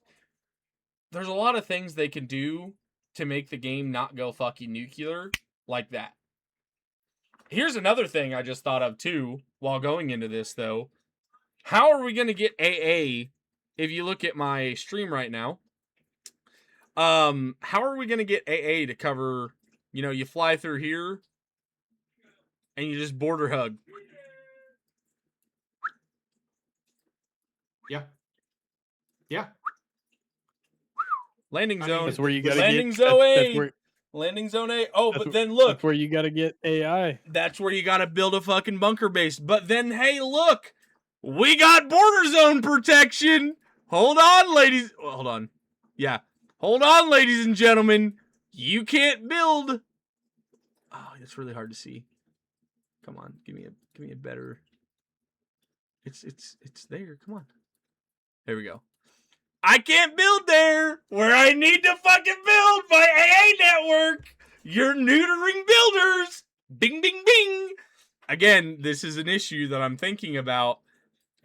That's just, hey, colleagues, I'm going to say if they don't fix it right now, all we got to do is get planes out of Origin and border hug the shit out of it all the way over to fucking Nevis Trail. We got landing. Now, we got LZ Jane right here, baby. Think about that. Bring 'em Think about down! that, right? But yeah, Easy you can put fix people there. here. You can just put Easy- AI here. Easy and fix. Easy AA. fix, right? Kill fucking border decay on the backline hexes where that doesn't fucking go to anything. Just kill the That's actually a very the rapid good decay. opinion. I think Actually, that is actually not a bad idea. God damn. that's either actually kill the border decay or the AA is just gonna have a large area of defense. now. Right? Because Now, I mean, hold on. historically AA That should has not- a large. And that's AoE. also very true. Hey, see, this is the biggest thing where I feel like we're getting very string theory about all this. I personally think radar detection, QRF pinging is going to be crazy. But the other thing is, I think it's going to be really wild. How strong is the AI AA going to be? That, in my eyes, is the complete balance of this. Because we already know planes are going to be great. Like, it's not a question of if, it's just how good. Like, let's not beat around the bush. Planes are going to revolutionize the way we play the game. That's for a fact. That's not debatable. Bomber specific. I mean, anything. I keep looking at that trailer. If I look at that collie bomber dropping bombs on MPF towns, I'm imagining that being a crane facility holding BTs and SPGs. Just like fuck dropping bombs on.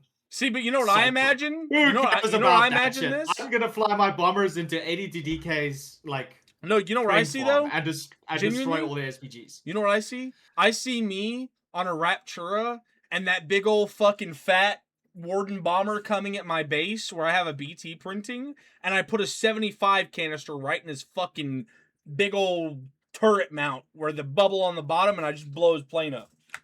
If I can't put 75 in the air as flak devs, I will cry, and I will start putting that in every podcast too.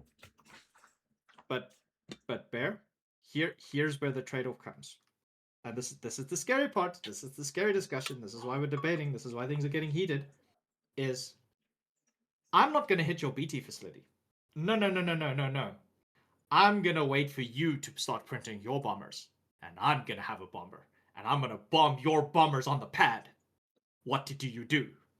I mean, just build better AA, dude. That's the simple fact. Okay, build better AA. I agree. Therefore, fuck all my neighbors. I need an additional 300 meters of AA guns to protect against my bomber. Just have them build AA too, and if they don't, be like, hey, well, tough shit. We're gonna lose the war. Like, here's the thing, dude. I really don't think it's gonna be like. I really don't think it's gonna be one of those things. I really don't feel like the answer is going to be at your facility. And I know that you outside of your facility, you get a little lost. And I know it's a little scary going outside of those buildings, you know, but it's okay. We can put shit in front of your base. We can do cutoff areas. We don't, let's say you build Red River, right? Let's say you build Red River and you do your little train line bullshit down here. This is a pretty big mountain, right? This is a pretty big mountain. Pretty big hill here, right? Isn't that mountainous terrain right here? No? I don't know this area that well. I don't know Logi Town very well. It's a mountain. Yeah, it's a cliff mountain. Yep. So instead of worrying about, just putting AA here, well, fucking A. Why don't we put AA networks here? Because this is all mountain terrain. Why don't we just put a nasty ass AA network here? If they can fly over this and come here, A, they're gonna have to be really skilled fucking pilots to drop bombs perfectly there. I can guarantee you that. But B, you have AA and flak networks here, or even, God forbid, you start putting them here, or you start planning ahead and you start building up here, or you have friendly bases up here. Like, you don't have to worry about, I need this area cut off. This all has to be mine. Okay, we have an AA network spanning from Origin at Tekotima No, that's Ashfields. Sorry. We have Tekotima all the way to Kometa cut off from air. We just have a strip of AA cutting this lane off. Okay, Ashfields, we couldn't get a lot of area, but we have all of this side cut off. And you got to assume someone else is freaking out about air in Ashfields. If you're worried about bombers getting all the way back to Red River, they have to get through the Heartlands, one of the most built collie hexes in the land. Ashfields, usually ACA's territory and where they build factories. I guarantee you there'll be AA there. Another question I have after this that I just thought about. Sableport, the biggest fucking bases concrete bases that lag out my fucking beast of a PC go here. They're going to have to go through all of those hexes, those juiced out hexes. This is where you have to build up, though. You might have to build up. Great March is not that good. But they're going to have to go through all that shit to get to you. I highly doubt, and what Rooster said so true, the lines usually cut off at King's Cage and Lynn. Bombers aren't going to be coming out Tech 1 day 1. I guarantee you that. That's going to be a late game tech. I guarantee you bombers are a late game tech. Has to be. You're going to have time to build up AA networks throughout the land. And I think the big opportunity for you and your big logistics regiment is not going to be worrying about AA networks. It's to be printing out fucking radar stations like they're your last fucking thing you're ever going to produce. I agree. You should be putting AA everywhere. No.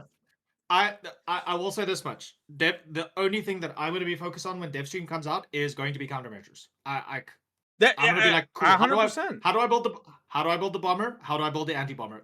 Everything else is going to be LARP. And that's for me personally. I know the rest of my regiment's going to be great. They're going to be like, oh, we can build fighter planes and scouts and blah, blah, blah, blah. I'm going to be like, cool, guys. How the hell do I stop a bomber that's what I'm trying to say. From hitting my infantry kit factories? Because that's the only thing I'm going to care about. I think there's a lot of other things that you got to worry about before shooting your neighbor in the fucking leg because he won't let you build there. I think there's a lot of stuff between here and there that'll be answered that'll give you a lot more peace. But I think what Rooster said is right. I really don't think if the devs are smart, they put the fuel consumption very fucking high and use like minimum petrol, or B, they make it enriched. Well, no, I wouldn't. Well, for fighters and shit, fuck you. Bombers, yes. But fuck you. I'm not putting enriched in my fighter plane. You can go kiss it. But peasant. Fuck you, Logi Chad, alright? I live off of buckshot and fucking 8mm, alright? I'm a happy little camper. I will say enriched unlocks with offshore platforms, so you have no reason to not. Oh god, oh no, oh man, I just realized. Oh, devs, turn off the stream, don't listen. But if fighters and stuff cost enriched oil, that's gonna be even more important to win the we're gonna have to fight for naval hexes. Oh no, I just realized. If aircraft is balanced around fuel consumption and the type of fuel that it uses, and it only uses enriched oil, offshore platforms are going to be fought. People are going to claim offshore platforms. I'm telling you right fucking now, because offshore platforms is the only way to make enriched. Like facility LARP enriched oil is nothing compared to offshore platforms. Yeah, I also am kind of. I think tech has a big thing to worry in all of this, but I really think the countermeasure of how we deal with planes is going to be a lot more prevalent once we can actually get tangible evidence. But here's the other big thing that I really want to talk about too, and this is where I get very worried as well. And Rooster is actually in the U.S. Navy. Thank you for your service. But the thing I really worry about, what kind of boat armament are we getting to deal with deal with planes? What kind of tech did they have in World War II other than porcupining the fuck out of every U.S. destroyer with machine guns? Did they have for anti-plane? Not much. Just machine guns, right? Anti-plane? Yeah, anti-plane, sorry. I think I said tank. I mean, really, it was destroyer-wise, it was more or less just machine gun. I mean, they didn't have any kind of big AA platform on destroyers. Battleships, that's a different story. Aircraft carriers, different story. Cruisers, same thing. Well, But explain what kind of the destroyer-wise, different story. What almost does that look nothing. like? What would a battleship realistically have on it to be anti-air? What would a destroyer have on it to be anti-air? Because we know we have 2 side machine gun mounts, but if that's all we're getting, I mean, honestly, ugh. I don't think there will be many AA platform for anti-ship. Honestly, there should be. Maybe change the back gun, right? So instead of there's 2 guns, right? Instead of having both guns shoot whatever it is they shoot. I don't do much naval. Whatever it is they shoot, have the back gun and an anti-aircraft platform, or have it interchangeable. Be able to have it be a regular gun or an anti-aircraft platform. Ship variants? Question mark. Gunboat variants? That's a no. I think tripod weapons are probably going to be an introductory anti-aircraft weapons, which probably means gunboats. So if you want to go out with your LARP frigate or your LARP destroyers, you're probably going to have to take gunboats with you, and then you have to have. Okay, I needed a tinfoil hat for this one, but if you have a Typhon attached to a gunboat, you have to wrench the Typhon and it just points up, and that's your like premier entry level anti-aircraft gun, because yes, the destroyer and the battleships will probably have deck mounted AA guns. Maybe that'll get changed up, or I have no idea how that would work. But you're gonna in an era of Foxhole where we're seeing more combined arms and we're seeing more collaborative based weapons. I would be shocked if the solution to protecting your large ships against aircraft would be either bring your own aircraft or to bring some form of pseudo picket ship that fits within the style of the game. And to me, that would be personally, I would enjoy having the Sharon gunboats with their uniquely side pointing tripod mounts be able to be a gun worthy, or they might just make a faction neutral anti-aircraft tripod gun, and that's what you have to slap on your. That is now a choice you have to slap onto your gunboats. You're gonna have to have gunboats that specialize in picket defense. You're gonna have to have gunboats that specialize in gunboat versus gunboat, and then obviously you also have to have gunboats that specialize in naval support, like naval ground forces support. I was just reading the chat. I want to run back to the long distance thing real quick, as far as fuel consumption, things like that. Yeah. Because Raspberry said we're a little paranoid. Yes, planes won't be able to fly long distances, but let's think about past wars. Wardens almost always end up taking the C hexes that changed with the finger blasters. But now, let's say you That's run gonna be the That's island actually a hexes, great point. God damn, Rooster. build I up didn't think build about up an that. airfield on one of the island hexes. Now you've got an airfield to start doing air raids on backline hexes. I mean, if you look at the map, dude. I mean, if you set up on Conclave, set up an airfield right here, just a makeshift, you're gonna have to have actual Marines 2 hex. because that's I mean, that's not that far, dude. That's what maybe you know what? Bink. Honestly, let's say the planes have a That's 2 a hex 600 meter. That's a 600 meter flight. Yeah, let's say one way a plane What's a can fly full hex? 2 hexes. What's a full hex? So a full hex is 1880. So this is going to make these, because they're at least going to be able to fly 1 hex. Every single one of these islands. Now, let me go from the main islands, but it's not going to matter. That's 1,184. A full hex is 1880. They're still going to have 800 meters.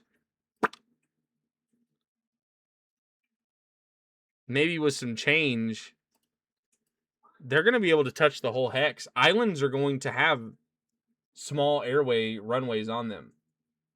And this is where we're going to need that the builders are going to need their balls back.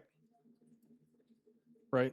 Get rid of that rapid decay zone. I 100% think on backline hexes they should take away all the rapid decay on all. Like I would even say Reavers to Origin, and then from Callums to Clanshed, the backside should not have. Like obviously where it borders another hex, give decay zone, right? But like maybe do the cutoff here at this rock for Clanshed. And for Morgan's, give it to this rock or something like that. Make it make sense. I don't want a fucking massive concrete base, where we're crossing hexes, but on this back wall where it leads to nothing, yeah, that I should be able to have a really strong base in this back corner. Makes sense. Sorry, just one thing to keep in mind. Maybe a minor point, and again, we have no idea how it'll work, but it's already shown that Warden planes might be amphibious. Well, it also shows collies can be amphibious too. Oh yeah, the transport plane was amphibious as well. Yep. Let me give them some reference on that. Would I find that on Siege Camp's webpage? The Warden scout plane concept art was there. The Colonial one was in the trailer for a brief moment, but you can check. I think they released the 3D model for that on the page as well. Let me see if I can go find it. I do know that they released some of the air assets as 3D models. Just go Siege Camp. Okay, I have the. Here we go. What's it? It's like they released the Maya files. So Odd Station. That's what it's called. There's the amphibious. Why this looks amphibious is they have the little flotilla devices on the recon plane. That looks very amphibious. And I don't know. That doesn't.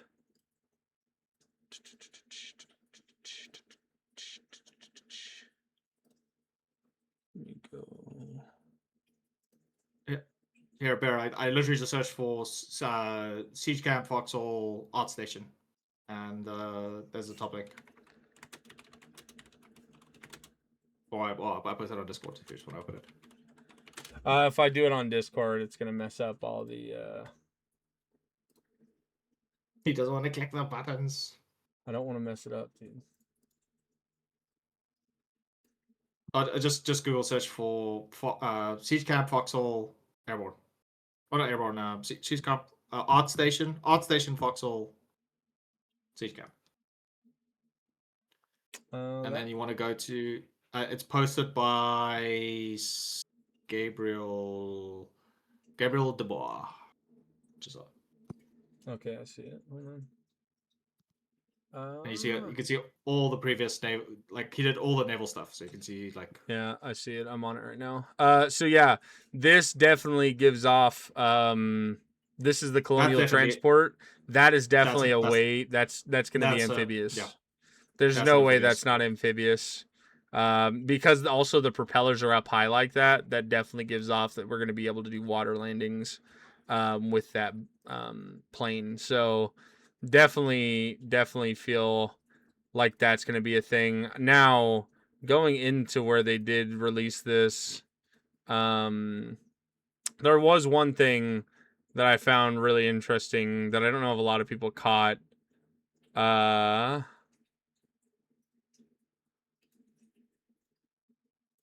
So one thing was that these bombs look very like the 250 Fury rounds, the brand new ones, because it's got the white tip. It's very hard to see, but and then what was it?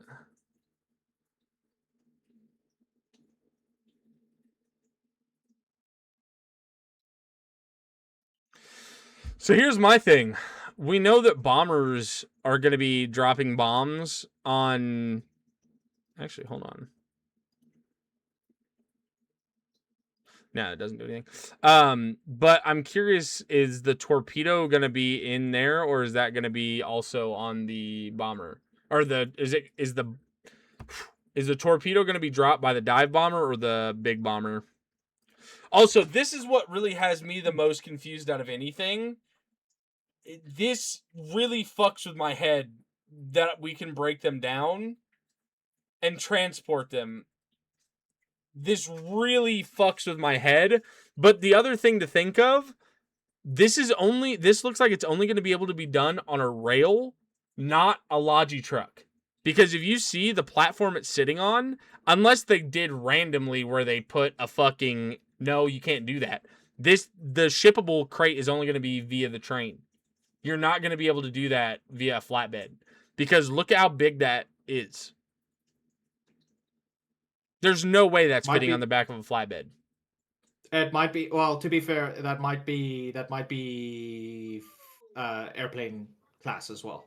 For example, you might be able to do that with a fighter with a train only, but maybe like scout planes. Maybe the oh god, oh no, Evs, turn off the stream now. Don't listen. But I'm telling you right now, if the asymmetric split between Collie and Warden is the Warden's one get an amphibious scout plane and the Collies will get one that they can put on a flatbed, that's gonna be so rough. Can you imagine that? Can you imagine that? Oh, Warden scout planes, cool. They're amphibious. You build them at, I don't know, dry docks or something. And Collie ones, oh, that's what you build in a MPF. But you could put the Collie on the back of a flatbed, but the Warden one you have to deploy it directly from a dry dock. Can you imagine that shit? Oh no, please don't let that be the asymmetrical. Okay, so I'm seeing 6 players per plane. I will say, going back to your question about the torpedo bit, historically, a dive bomber will carry the torpedo. So the big bombers are meant for high altitude bombing, which obviously I don't think there's going to be any kind of difference between altitude. I hope there is, but probably not. That's going to be a lot of extra layers. But I think it'll be the fighter or the dive bomber that will carry torpedoes. Something that's small, fast, drop it and go. Oh my gosh! Oh! So, another big cool thing that I'm thinking about here, you know those big fucking battles that we all hate at like Mercy's Wish? Dude, if you had an airfield set up here, bro, you could just fucking piss on them, dude. I mean, Fort Duncan, they're going to be able to piss on us from Lit of Mercy with a small airfield, dude. Oh my god, those are going to be so hellacious. Lockheed's going to be fucking nuts, dude. Bro, puts a whole new meaning to Ocelot Bridge. Dude. How are you going to okay, forget my backline facility knock. How do you defend against a bomber hitting your shit? Like how? Like, oh, dude, you don't have enough. Dude, it's gonna get its payload off. You're gonna get screwed. Like, imagine if you said that those would look like shatter missiles, right? Those look like those white tipped Warden. I'm gonna put the fucking Maginot line right here, and I'm gonna dumpster fuck any goddamn plane that shows its fucking its barrels at. What are you talking about? Are you kidding me? No, look at Fort. Okay, no. Forget this. Look at Fort Duncan. Go back to Linux. How do you defend Fort Duncan? How do you defend Fort Duncan against a bomber dropping those shatter missiles or whatever those bombs that you said? Your own bombers on their airfield. How? Well, hey, hold on. Stop. Relax. No, you don't. All you would have to do, realistically, because this is, you only have such a patilla of land, right? First and foremost, what you want to do in this area is build an underground fortress right here. That's bare minimum. If you can pull it off, get an underground fort here. Conk the shit out of this bridge. Arty the shit out of this area. Put Hades nets here. And fucking AA galore. I mean, the maximum amount of AA. Because you got to think. They're not going to be pushing you with land vehicles when they're bombing. Sarah. Radar. Underground fortress. Guns up. QRFs. Build yourself, like you literally cocoon your bunker in the middle of AA howitzers and concrete slop all the way you can in front of it. Have hydras on the ready and havocs on the ready. When your conch gets cracked, you replace it with tier 2 and you snap it immediately. It's about quick repairs. That's immediately what it was like in fucking World War II. If you had something break, you repaired it as best you could, as fast as you could. You just slop in front of it, and it's literally patchwork. Because you can't stop inevitably. If they want to bomb it religiously, you can't stop that. But I can make it cost way more. Chat, you heard it here first. AA slop. Oh, dude, I'm telling you, it would be 100%. I'm telling you, like, when they had that bomber come over here, it'd be like the first scene from Band of Brothers when they're flying over France. I mean, it would be like the 4th of fucking July in the sky, dude. And pray for fucking bad weather. That's the other way you defend it. Pray for bad weather. That's the other way you do it. That's how you defend a base like this. Is tooth and fucking nail emergency repairs as quick as you can, and pray to God that they're not smart enough to do a 2-way assault where they're pressing in and bombing you at the same time. And if they are, do the best you can. But underground forts, that underground fortresses, AA slop, and quick repairs. That's all you can do against air. It's just like artillery. But at some point you're not gonna have an underground fortress, right? But you got to think of how long until that bomber attacks. Because I can probably have underground fortresses before you can get bombers. Okay, you're saying fortresses plural. That makes me scared. What do you mean plural? Do you mean every meta piece is an underground fortress? No, I mean in strategic. I'm kind of down. I'm gonna be honest. I'm kind of down for that. I mean, I am too. If I'm gonna be real, I've been thinking about it because, okay, tinfoil hat moment. During the dev update, the builder update, dev update. Duh, everything's a dev update. But during the builder update, KFC was playing with this idea of why not just make everything squares? And man, that he made because he was arguing with people who was defending like, oh, I want this complicated halberd that I, turn into a triangle and then delete it and then do all these like cursed building stuff, and he basically went onto FOD and he had like a voice call with like a whole bunch of like guys from 27th and like a whole bunch of other builders to address concerns, and he was just like, why can't I just make a whole bunch of squares everywhere? And then these squares are highly specialized at fighting infantry and fighting tanks and fighting, all this stuff. And for better or worse, the builder community just laughed at him and was like, oh, you don't know how to build. This is silly. This is just dev build stuff. You don't know what you're talking about. They were a little bit toxic. But what if he's cooking? What if he's just like, okay, well, every meta piece that you're going to build in Airborne is going to be an underground fortress. Every single one. Can you imagine that? Every single bunker piece is an underground fortress. How that I'm actually down. I'm actually down for that. I'm actually down. If the meta is going to be, oh, we need to defend our bunker pieces against bombers, let's just build the superstructure that's immune to sinking in from bomber attacks. This is also the other way you defend Prairie Bazaar and Fort Duncan as well.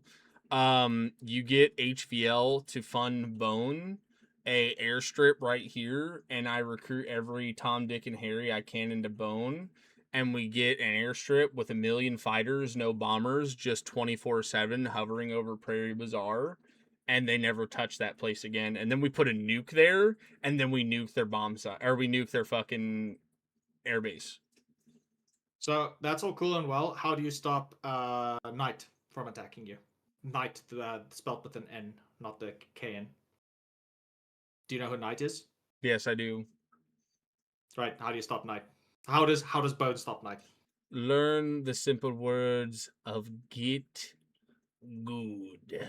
It'd be you don't. You don't know who Knight is. You know who Knight. You know who Knight is. Yeah, it's the biggest Australian regiment in Foxhole. Yeah, dude, I have Australians in my regiment. How does a US time zone regiment stop an Australian time zone regiment? First of all, you don't need to be on 24/7. You just need a mad motherfucker named Tank and Turtle, a 6-pack of brewskis, and him and all of his college dorm buddies will be all right. All right, fair enough. If you're saying that I can defend my LARP crane facility from bombers with one dude in a fighter plane that's completely hopped up on anti-sleep pills, caffeine pills, caffeine pills and beer, sure, why not? I mean, realistically, I don't think here's the other thing. We don't know how logistically straining air is going to be. There's a lot of things tossed up in the air that we can just be worried about. We can be excited for, but at the end of the day, fighters are going to be cheap.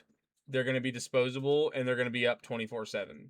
Whether what regiment's doing it or not, you're going to have fighters up 24/7. You're going to have the cheap planes up a lot of the time. Bombers and shit, I feel like are going to be for strategic bombing, one-off weekend raids, and you build up, or not even weekend, but let's like big target shit. You're not going to be hitting. I'm going to be honest. I don't even think facilities, unless it's like a free BT factory, are going to be worth it for these things. I don't even think a super heavy is going to be worth it for these things. I think these things are going to cost BT amounts. The bombers are, and I think that you're going to build up like 10 or 15 of them, and I think you go hit a massive conch base to flatten it to change the front, and you take out important AA networks. That way your bombers and fighters can get in to strategically pick them off and kill armor and kill their big planes. I think a lot of people are thinking bombers are going to be one-off. You're going to be doing this with a little bombers notoriously, and this isn't real life, but notoriously did not go every day bombing shitty. They targeted infrastructure, very big bases, obviously very big like factories, but they did them in big fucking waves, and they didn't do them every day because they couldn't afford it. Plus, it becomes predictable. It's going to be very big, chunky, very big, chunky formations that are also going to be very... Here's the other thing I thought about, too. Are we available to get interceptors? Are interceptors going to be a thing? Do you know what the fighter planes are? Well, isn't a fighter an interceptor? No. Not necessarily. They're two very different planes with two very different jobs. A fighter, I'm gonna be honest. I think we're gonna get fighters, bombers, and scouts. Well, I'm just saying there is a difference between fighters and interceptors. I don't think we should jump on the.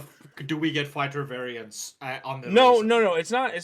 Honestly, it's not. The thing is, one is very good at climbing and killing bombers, and very good at doing that job, and also very good at striking from high altitude. Fighters are like the base all-rounder, but they're not very like, how do I put it? A P-51 is a fighter, right? A BF-109 is a fighter. An HE-111, not 111, it's HE-152, I think it is. That's an interceptor. Very fucking wide wingspan, has a very powerful engine, goes high altitude, dips down, fucks up the bomber, and then zips back out of there before the fighter can catch up. Again, this is very... I don't think we're getting that off rip. I don't think we're gonna get that complex here. I don't think we're gonna get that complex. Here's my thing, right? You guys are talking about bombing airfields, right? We don't want to use the right because there's dive bombers, right? We don't want to use the big bombers for like airfields. Use dive bombers for airfields. They're smaller planes. If there is a radar, it'd be a smaller radar cross section, harder to catch or see on radar. They're also more disposable. Right? Like a dive bomber is way more disposable. You use your dive bombers to. Historically, you use dive bombers to punch holes in a runway so planes can't take off.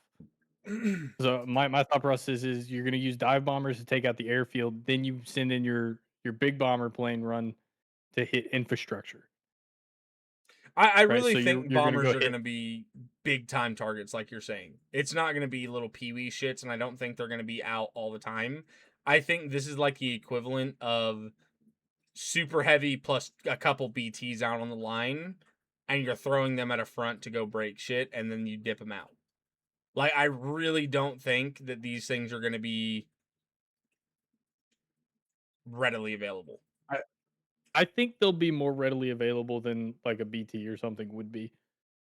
Maybe. I don't think by much at all, but I feel like they'll be more readily available than a BT would be. I guess Because the I real also question. think with planes, they're not gonna have much health. I agree. It's a it's a fucking plane. At this point in time, it's made out of fucking like scrap Wood. aluminum and steel. Wood. Yeah, well, yeah, and wood, mostly wood. Honestly, I mean, some planes had steel in like World War II time frame, but yeah, they're like Well, I don't think they're gonna have much health. well, I guess now this raises the question of how much threat are these planes actually realistically going to be? Like, how much Bombers If you would threat be is play a it? 'em red right, alert. Yeah, if you if play you them play right, 'em it'd be right, a red alert. I feel Like, like they'll be very effective. But I then that also comes down to the conversation we were having earlier. Neutering builders, right? It's all a back and forth, right? Because if your builders suck and they play their planes right, they're gonna get good reward. They're gonna get rewarded for it very well. If your builders are good and they still play their planes right, it's gonna be a fight, but they still might get rewarded. Who knows? mean, it all I think depends on how good AA is going to go. That's I the think real the scare question. the scary part for me in that conversation, if I'm gonna be super honest, is I feel like bunker bases are we're going to reach a point where bunker based designs are going to be super spread thin. Because right now bunker bases consist of basically three parts, right? You get the core, you get howitzer garrisons or howie traps, and then you get the front pieces. But I'm ignoring like trenches and stuff layered on top of that. But the scary part now is right now we are not integrating everything into bunker based designs at all.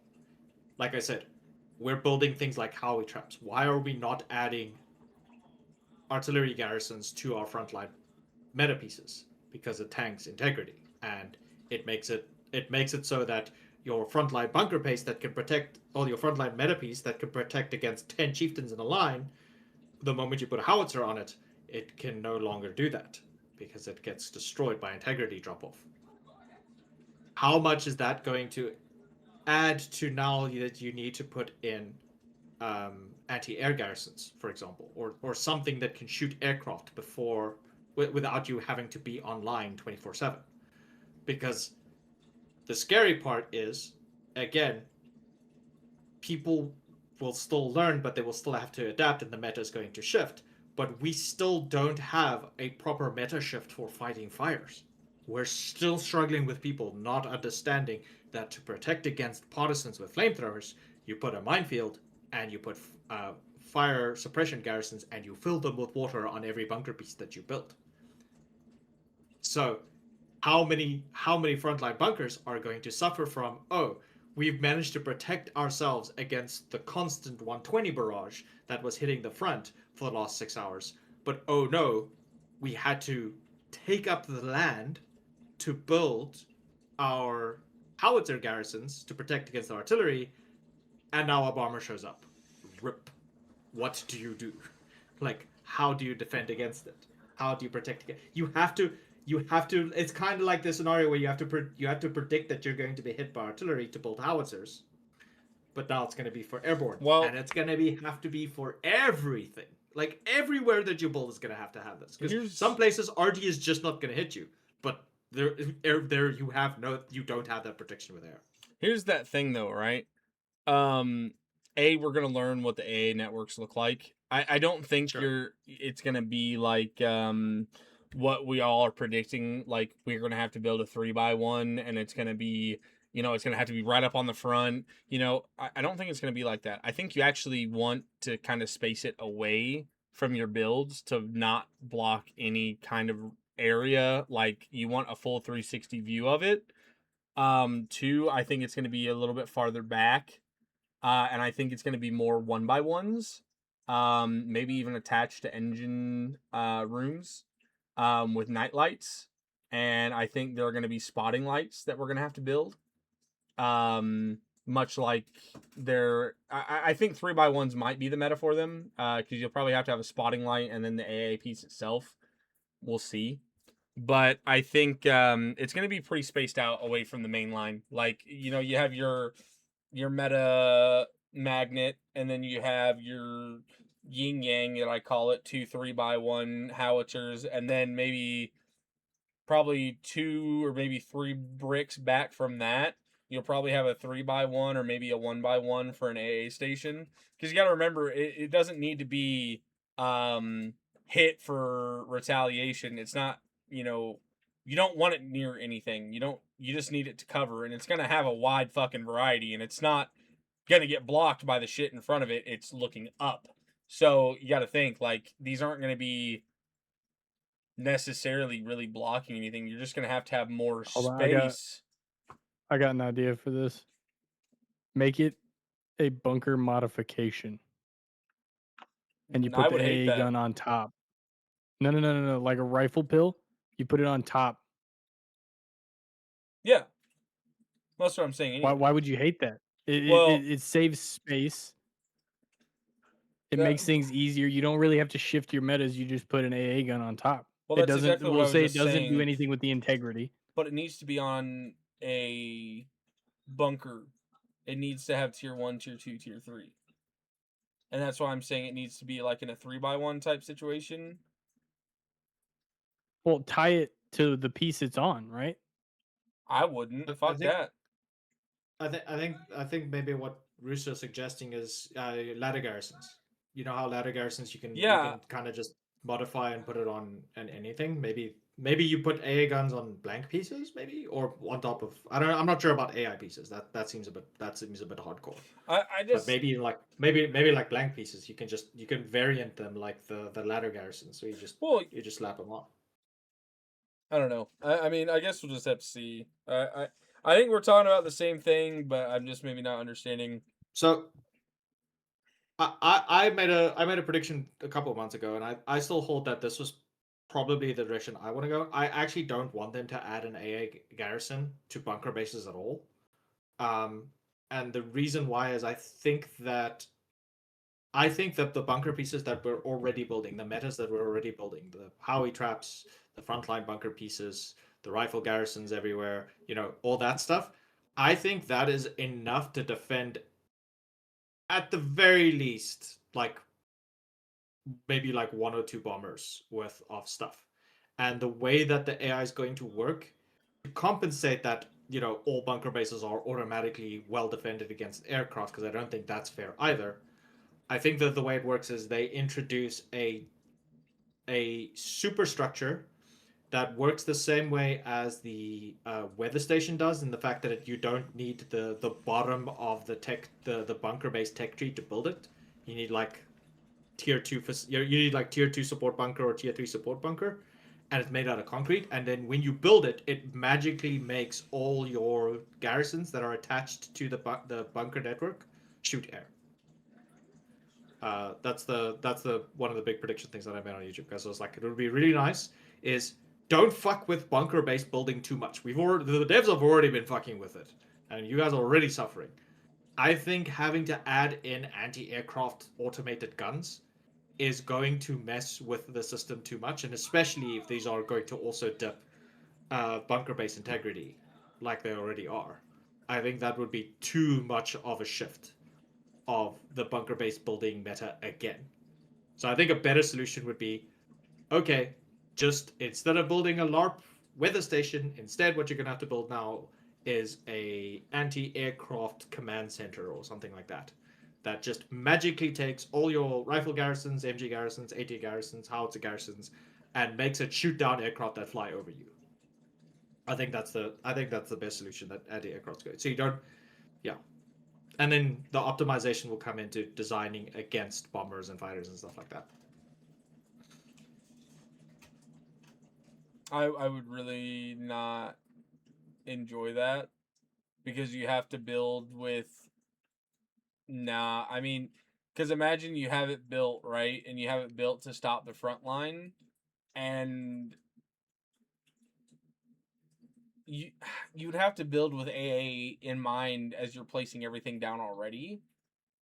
But not only just that, that would look really bad if an AT shot upwards, but and MGs and right. I mean, none of those would even. I mean, howitzers maybe, but realistically, the thing I'm trying to propose, and I think Rooster was trying to propose too, instead of having like it be near the front, you would only need one per base, like an observation tower, right? And you would build like a 3x1 or a 1x1. I think a 2x1 would actually be the best with an engine room, and it would be like a little platform with a gun vertical, like an integrated bunker design with a flat cannon in it, and you'd build it like off meta, like an ops tower, off the meta pieces, and you'd build it like in the center of your base, wherever the hell you're at. Maybe even put it on your core. So essentially, you want to take the like mortar gun from a long hook and put it in a bunker base and it shoots air. Yes. I'm not sure if I like that, and I'll tell you why. It kind of sounds like the same argument of coastal guns should be able to shoot large ships. It would completely destroy the large ship meta if coastal guns did that, and I'm a little bit scared that we're already. It might be good against like fighters and scout planes and whatnot, but if a single bunker piece can shut down bombers and stuff to that degree, just like rate of fire and stuff, that's a little bit scary to me. And I think if I'm gonna be bringing a rare material, probably costing super weapon, because you said that they're probably gonna be the price the same way as like BTs and stuff, or maybe Ares or something, and I suspect they're probably gonna cost rare alloys to build. Um, I think it would be unfair if all you need to do was say put in like 100 concrete and now your base is immune for the most part against the majority of air based combat, because then the alternative is going to be, well, every single bunker base in existence is just going to have one of these guns, and then aircraft will literally affect nothing in the game. Well, so this is where I come into the consideration of I feel like bombers are going to have to be a Mammon Rush mentality, and you would target these things via artillery. I mean, again, this would stop partisaning like you wanted, and I think that's what they should be. If you really want to be taking this stuff out, you're going to take casualties. Like, that's something airborne new. Flat guns shot the shit out of planes as they were coming in. And I think that, although it should be strong, I think the way to get around one of those things would be to have a bomber formation. And, you might lose a plane, but if you get your load off on that base, I'm not even necessarily, because like I said, I don't think bombers should be able to go free willy nilly. And again, we've already seen you're not going to be putting one of those bunkers out on the water, and let's say that we own Fisherman's Row.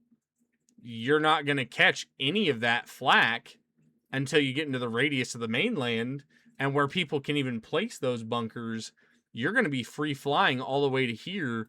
And then once you get to here, then you have to path out prior to your bombing run, which you should do anyway with recon. You'd form a battle line plan, and let's say the base was at Terra and the base was here. We know that there's AA here. Okay, your plan should now be you're going to go up to Bonehaft, come back in, and then back out, because it's not going to be 300 meters of range, right? Maybe the maximum would be 100 meters to cover your entire concrete base, right? This isn't going to be covering the whole fucking hex. You have 100 meters of area where it's going to be cut off. That's covering your base and your base alone. That's what a maintenance tunnel would cover. Maybe even if you did 150 meters. Oh, not 15, not 1,500. Even if you had that, And then, when you're coming in for that bombing strike at, wherever the fuck it is, they're going to be covered, but you're going to show up with so much mass, you're going to be nailing the shit out of it. You're probably going to kill it with one of your bombs, or at least you hope. Like, this is, in my eyes, the definite way it should be. It's going to make island hexes, which, honestly, I love that fucking idea for island hexes having air bases. I really feel like that's going to be a meta. But I really feel like doing shit like that's going to really make your air a lot easier and a lot better. And I think Naval is going to have a reason to go take these island hexes. I mean, if I saw a fucking big old line of strata fortresses on Fisherman's Row, you best believe I'm going to go try to do an Iwo Jima on that motherfucker with my Marines, I mean, come on. Sorry, I just want to point out you're so innocent and cute when it comes to. I'm just gonna build Fisherman's Row. The area you pointed in is probably the most mountainous area in all This of one, all yeah. of Foxhole. Yeah. She should switch on. Is to switch on the. Well, yeah, you're gonna need your bombers switch on to the have height that. You pointed at the biggest hill in Foxhole. Can't build an Yeah, airfield I mean, there. that's the thing, Mingo. I really do feel like bombers shouldn't be countered. If there's daily bombers, like, yeah, that would be countered pretty easy. But I feel like if you're getting a bomber strike on you, the only way to really counter it, IRL and in the fucking game, was quick reaction force and radar intelligence. Sorry to fucking break it to you, that's how it happens in real life too. You don't fucking know what's going on unless you have intelligence and you have QRF and fighters scrambling. Bombs got dropped all the fucking time, even with flak networks. Flak networks should not cut down the fun, especially on a well-planned op. I think there should be a shitload of bombers going in. Your little AA gun should not stop 20 bombers pummeling your fucking base. Sorry. Flak is meant to diminish the amount of damage, not stop it.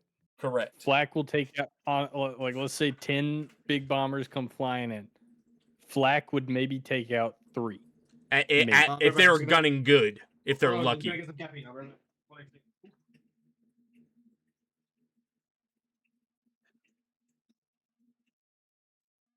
I'm enjoying this moment in Foxhole before the weekend blitzkrieg. That's funny. Yeah, I mean, I don't know. I think that's the way I would go about it. I mean, it doesn't fucking matter really what we say, unless the devs are taking heed of what we should. Flak should be better against large, slower targets. No, I wish. Bomber is not good at shooting down faster fighters. I mean, yeah, I mean, there's a lot of ways they could go about it, but in my opinion, I think having theoretically and if you build a shitload of those around, I think they should cost heavy in M subs. I think that they should be very weak to partisan. I think their integrity should be very low, but I think that they should be very effective. I don't think every day they should go get bombed and you should get away with it with one bomber. I think one bomber goes in, I think it should get fucked up. But I think if 10 bombers came in to pummel your base, yeah, I think you should maybe kill 1 or 2 and get fucked.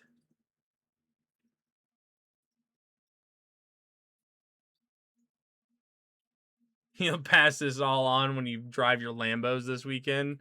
Yeah, dude. Tell Markfoot to fucking put some AP RPGs in my Ranseur. Please. So I think the other big interesting discussion is going to be. So I think we've kind of talked bombers to death and the AA stuff because we really don't know. We're all kind of guessing, throwing out ideas for how this interaction would work. But I know the one thing that we really need to chat about is how LARP is Naval going to be in airborne. I mean, that's the big question I have, dude. Too. I actually think that's because I think we can all say here with some surety that I think naval hexes are going to play a much more pivotal role in the outcomes of wars. 100%. Right now, if you have a battleship, we saw that last week. We saw the air battleship went uncontested, and it completely wrecked all the defenses in Morgan's Crossing, the Moors, Marburn Hollow, and collies just wiped out those regions because there was nothing able to stop it. So now we're going to see if you don't fight for naval hexes and those naval hexes are going to be airfields that is going to be sending bombers to your shit every single day. Like, how LARP is naval going to be if air superiority just claps ships? I have a Like, really cool theory, by the way. yep. And Rooster is an actual Navy submariner, so he can kind of fact check me. But there were planes that could see submarines in the water back in World War II. Is that correct? Yeah, but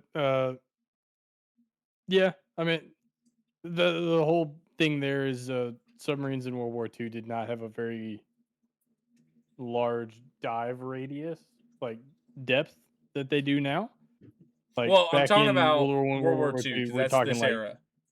That's the yeah, era World we're War in. II, we're talking like 200 feet. If you had a plane high enough, that you could see silhouettes in the water. So my whole thing is, I would really like to see them bring submarines back into the mix, but I think it'd be very cool. A, we know that we're going to be able to put torpedoes on planes. B, I think I think it'd be really cool if recon planes could see silhouettes of submarines in the water. But not only that, I think another change that would be very, very, very, very, very fucking cool is if destroyers and frigates, when they put a fucking depth charge on a frigate, if a frigate or a destroyer and frigates put a depth charge on a submarine, I think it should give that submarine a large hole. Oof. More large holes. I'm down. So here's the thing. Large holes fucking suck for everyone involved. But unless they get rid of it, we have to embrace what it is. I think just as much as it sucks for the big boats to catch large holes, I think that submarines should catch the same amount of flack for getting hit by their direct counterpart, which is a depth charge. I also think that we should go more anti-sub with torpedo bombers and recon.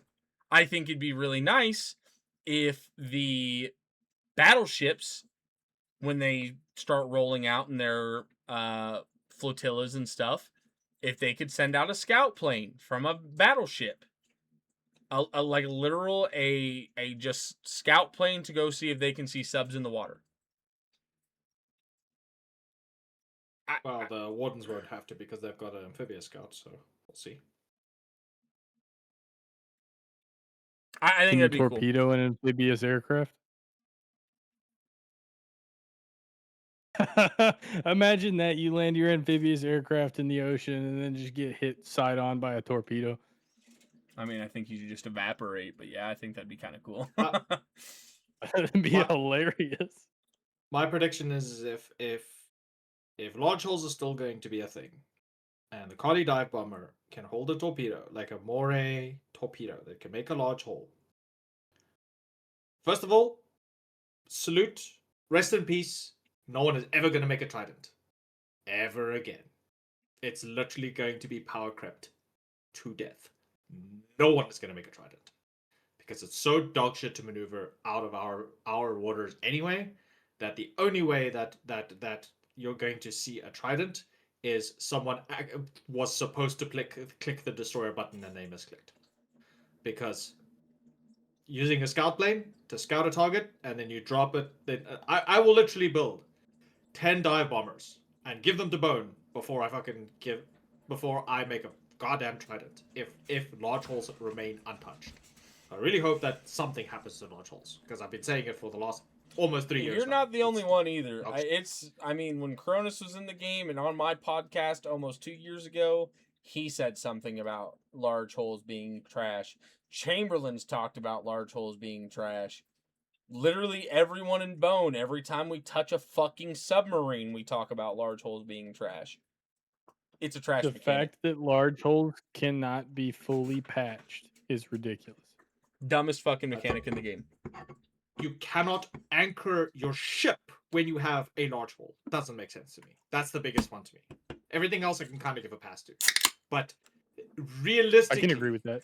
realistically, if your ship has a large hull and you take it to the dock to stop it from moving so it can, can get repairs and whatever, and the dockmaster goes, nope, sorry, you can't drop your anchor here, or you can't tie your boat down here because you have a large hull, and that's against whatever. That just doesn't make sense to me. That's just so silly. It's not realistic.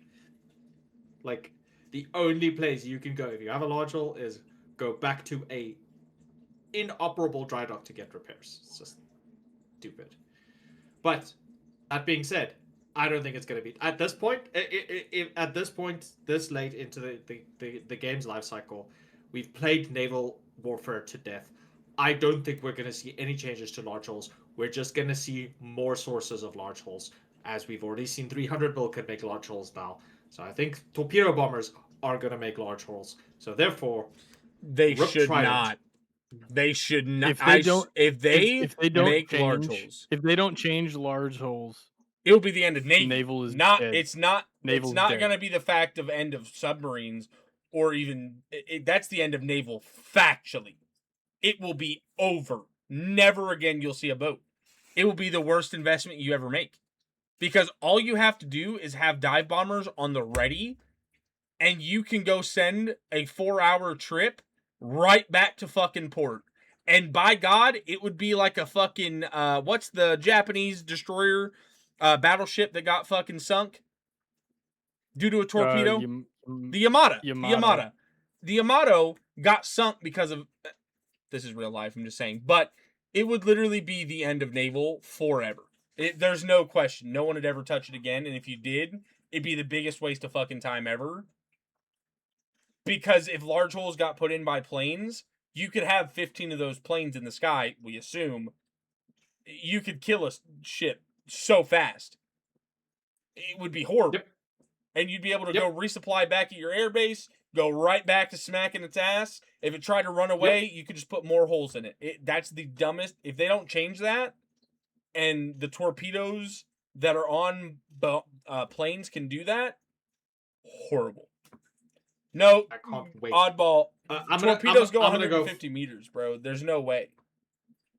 All I'm going to say is I'm going to go full scorched earth for this. I can't wait to make dive bombers. I'm going to be that guy. Sorry to say this.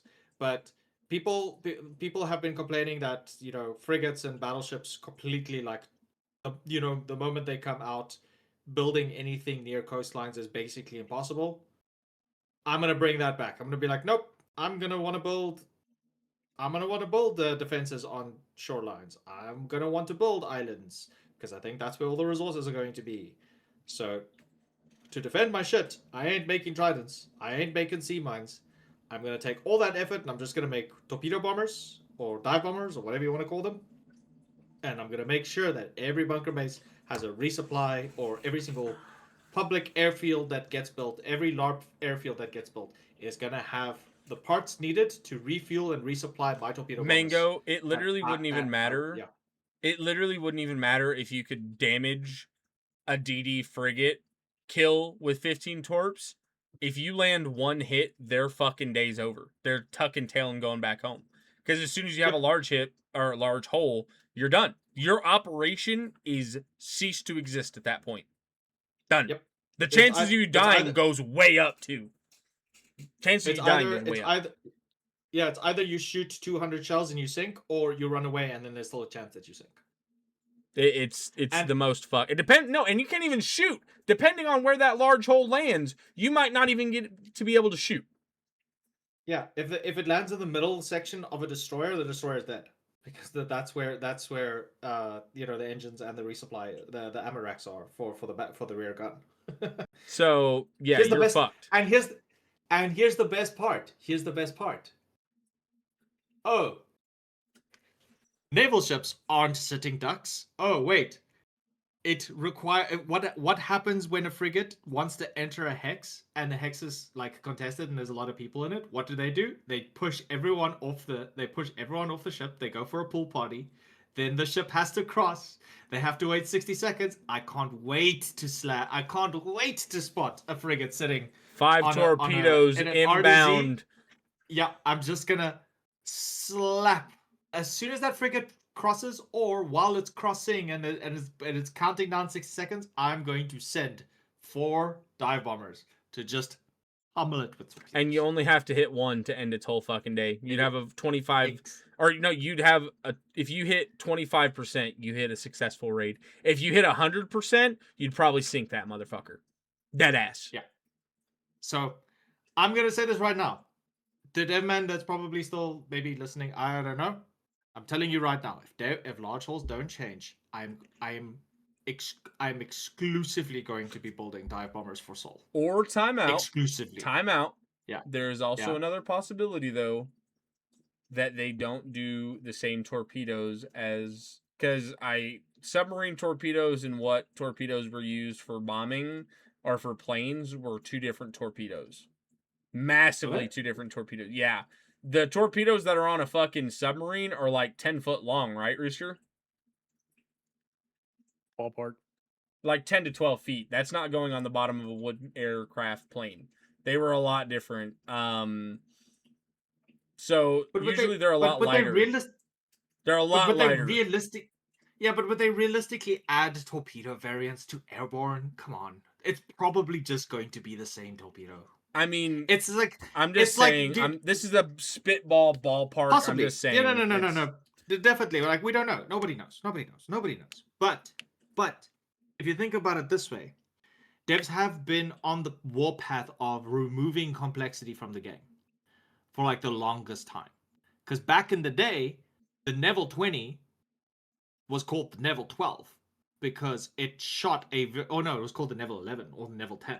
Because it shot the 10 millimeter, 11 millimeter round, and then people were like, "This is terrible because now I have to produce this very specific ammo for this very specific gun." And I feel like that would be going a step back to that, and the devs have actively been preventing that from happening.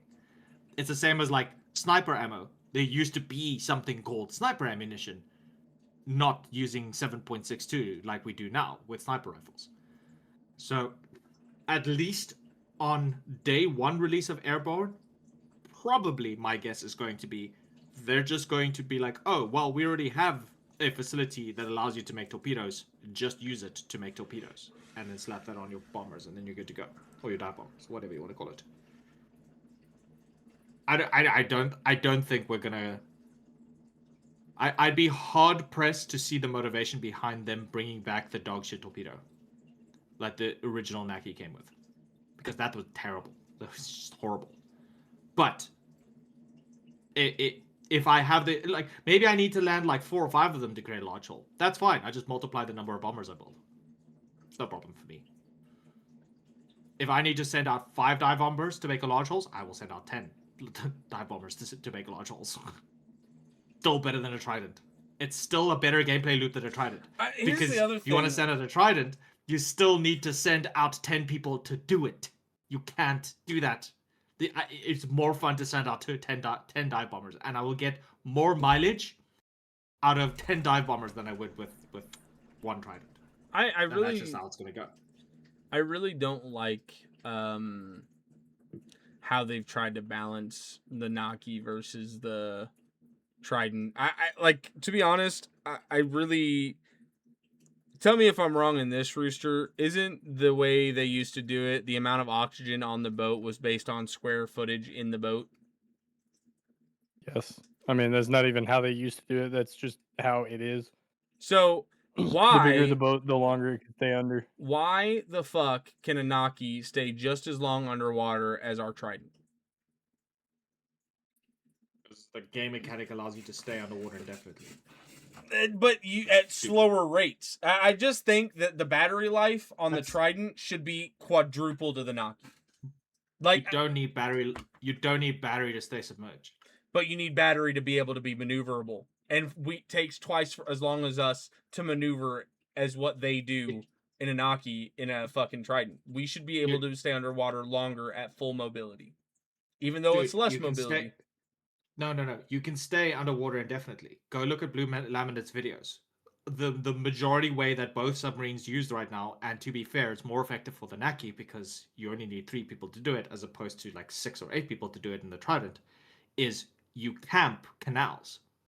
You send out multiple subs with skeleton crews that sit at canals, and the moment a large ship crosses a bridge, you just fire all your torpedoes and then retreat because it doesn't require battery to do it. The only thing that you need battery for is moving quickly, which you don't need to do because you're stationary, and to do radar pings, which you don't need to do because you just use the periscope to scout for a ship. The moment the ship crosses the bridge, you fire all your torpedoes and you run. That's literally the meta. Go look at Blue Laminate's videos. All his big naval up videos start with, and then 2 submarines sat at Morgan's Crossing, or 3 Dakis sat at Origin, and a ship crossed and it got shot and it had to retreat. That's literally just how naval ops goes. They need a change. So if we're getting torpedo changes, then if we're not getting torpedo changes, then we need to check. We need massive submarine nerfs for both sides. I mean, for It'll fuck's fit sake, the Morgan's easiest War. way we just talked about it with planes, I dare them to sit for 4 hours without mobility while I get a torpedo bomber. I fucking dare them. Oh no, I agree. No.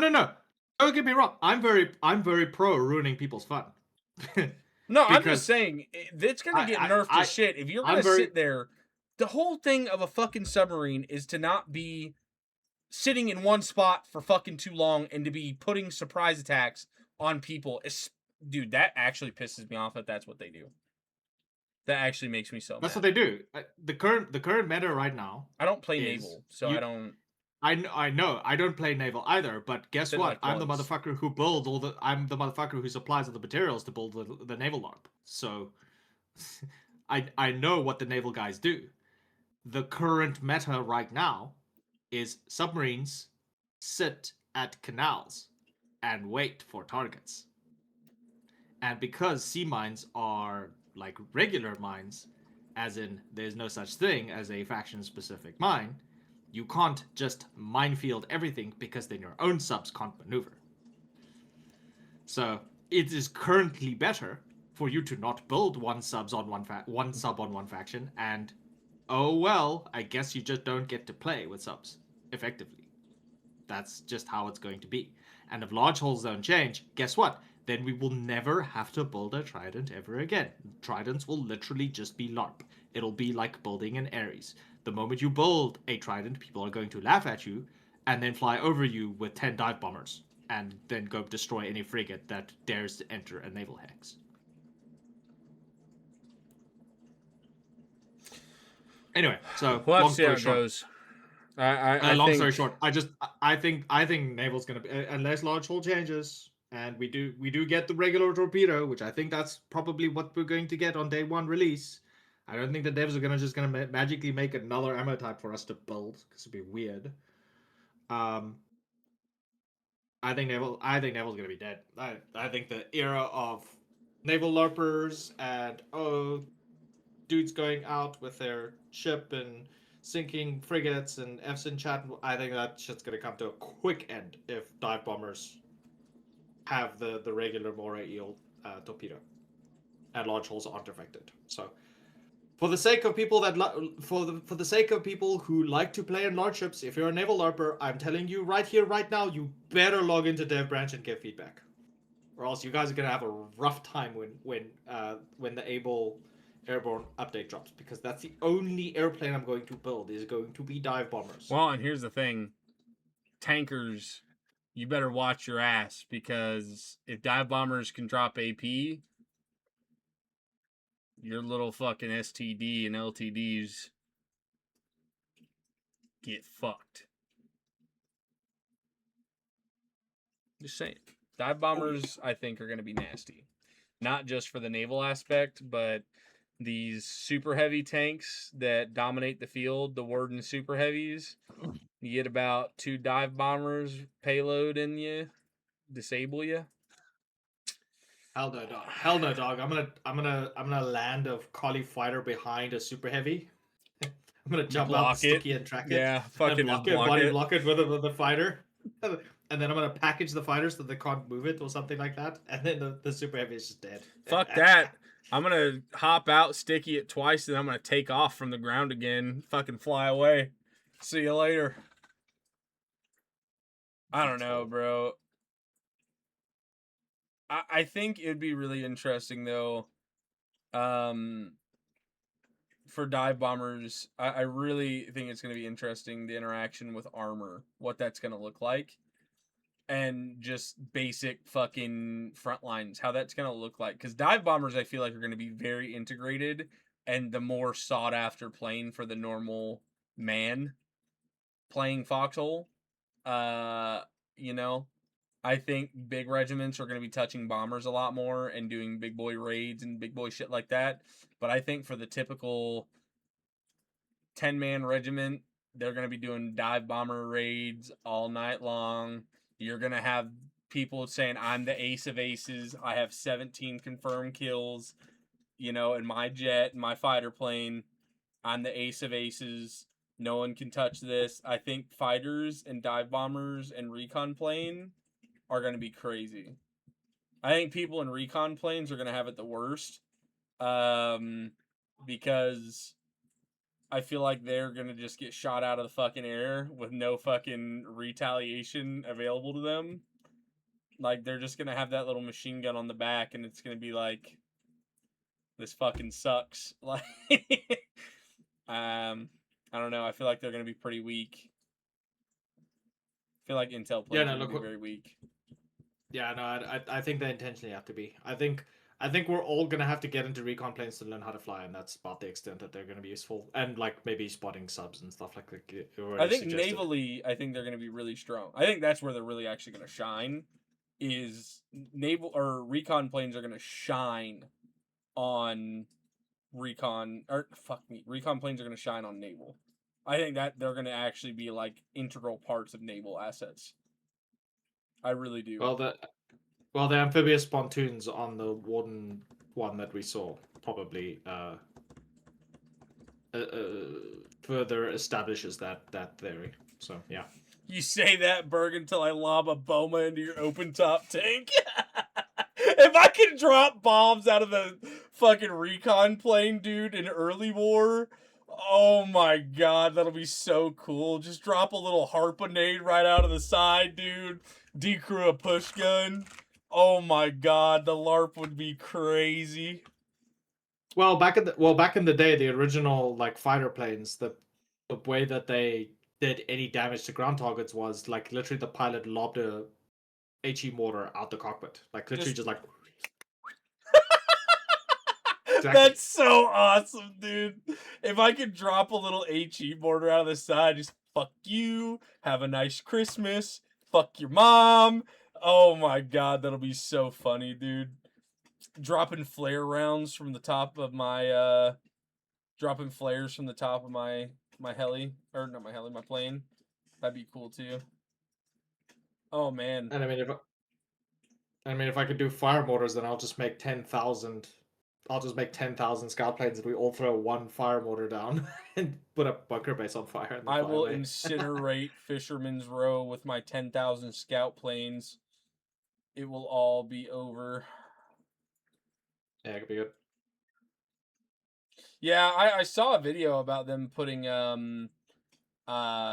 grenades with glass jars, and they would drop the glass jars off the side of the plane, and that's how they'd from like high altitude, that's how they'd get them to drop. Oh, funny thing, if this doesn't get added, I'd be sad. Well, it won't get added, but hold on. This is the last thing I'll talk about. I know everyone's getting tired.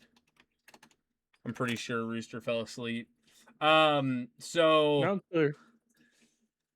if you guys can look at this, the Russians back in World War II strapped, I think it was 88. Yeah, 88 fucking PPSHs. And if I can do that with my Dusk, I'm going to be so happy, bro. Let me put 88 Dusks in the back of my plane and go straight fucking trench lines. Please. He pulls up this image every goddamn podcast. Every goddamn podcast pulls up this image. Dude, it's so funny though. Dude, they can call it the bird That'd be plane too. ridiculous. If I could do that with fucking any dude, let me do it with fiddlers or a dusk. The dusk would be perfect, but oh, dude, that's all I'd do. I'd just make montages of making fucking red mist out of trench lines, dude. Be so cool. Don't you fucking judge me. I can have dreams. All right. This would be so gangster in Foxhole. It'd be useless, but gangster. I will definitely be decrewing wooden gunboats with that thing if I got one. Oh my god, it push guns, fucking LTD or fucking tankettes, half tracks. They're getting cooked, dude. It's Jover. Yeah, I do love this plane though, man. Apparently it was called the Hedgehog. That's badass too. But yeah, I don't know. I thought that was a really good podcast, but we're pulling up on 3 hours, gents. I think people are not going to watch podcasts that long. But I always enjoy talking about this stuff with you guys. I want to thank you, Legendary and Rooster, for coming to hang out with me. Does anyone have anything, some closing notes? Not everyone at once. You first, Rooster. You first, Rooster. Got any closing notes, Bruce? Airborne. That's it. All right. I'm excited. Simple man. Ain't much to say. I'm gonna say this much. I really think people need to be careful in this war and next war on how we use PvE tools. Because the devs are probably watching. So it's gonna be all fun and games while we do tap ops and MPS and shit this war. Because things are a little bit silly with the map layout.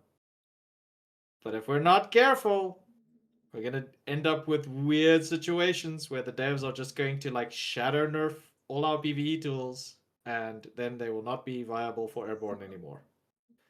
So yeah, enjoy the tap ups, enjoy the satchel rushes, enjoy all that stuff now. If we're not careful, might not have it next war, or next update war. And at least that's my closing thoughts for this podcast. Like, PvE tools need to be worried. Because I'm fairly sure the devs are giving us weird wars to test out the possibilities of things.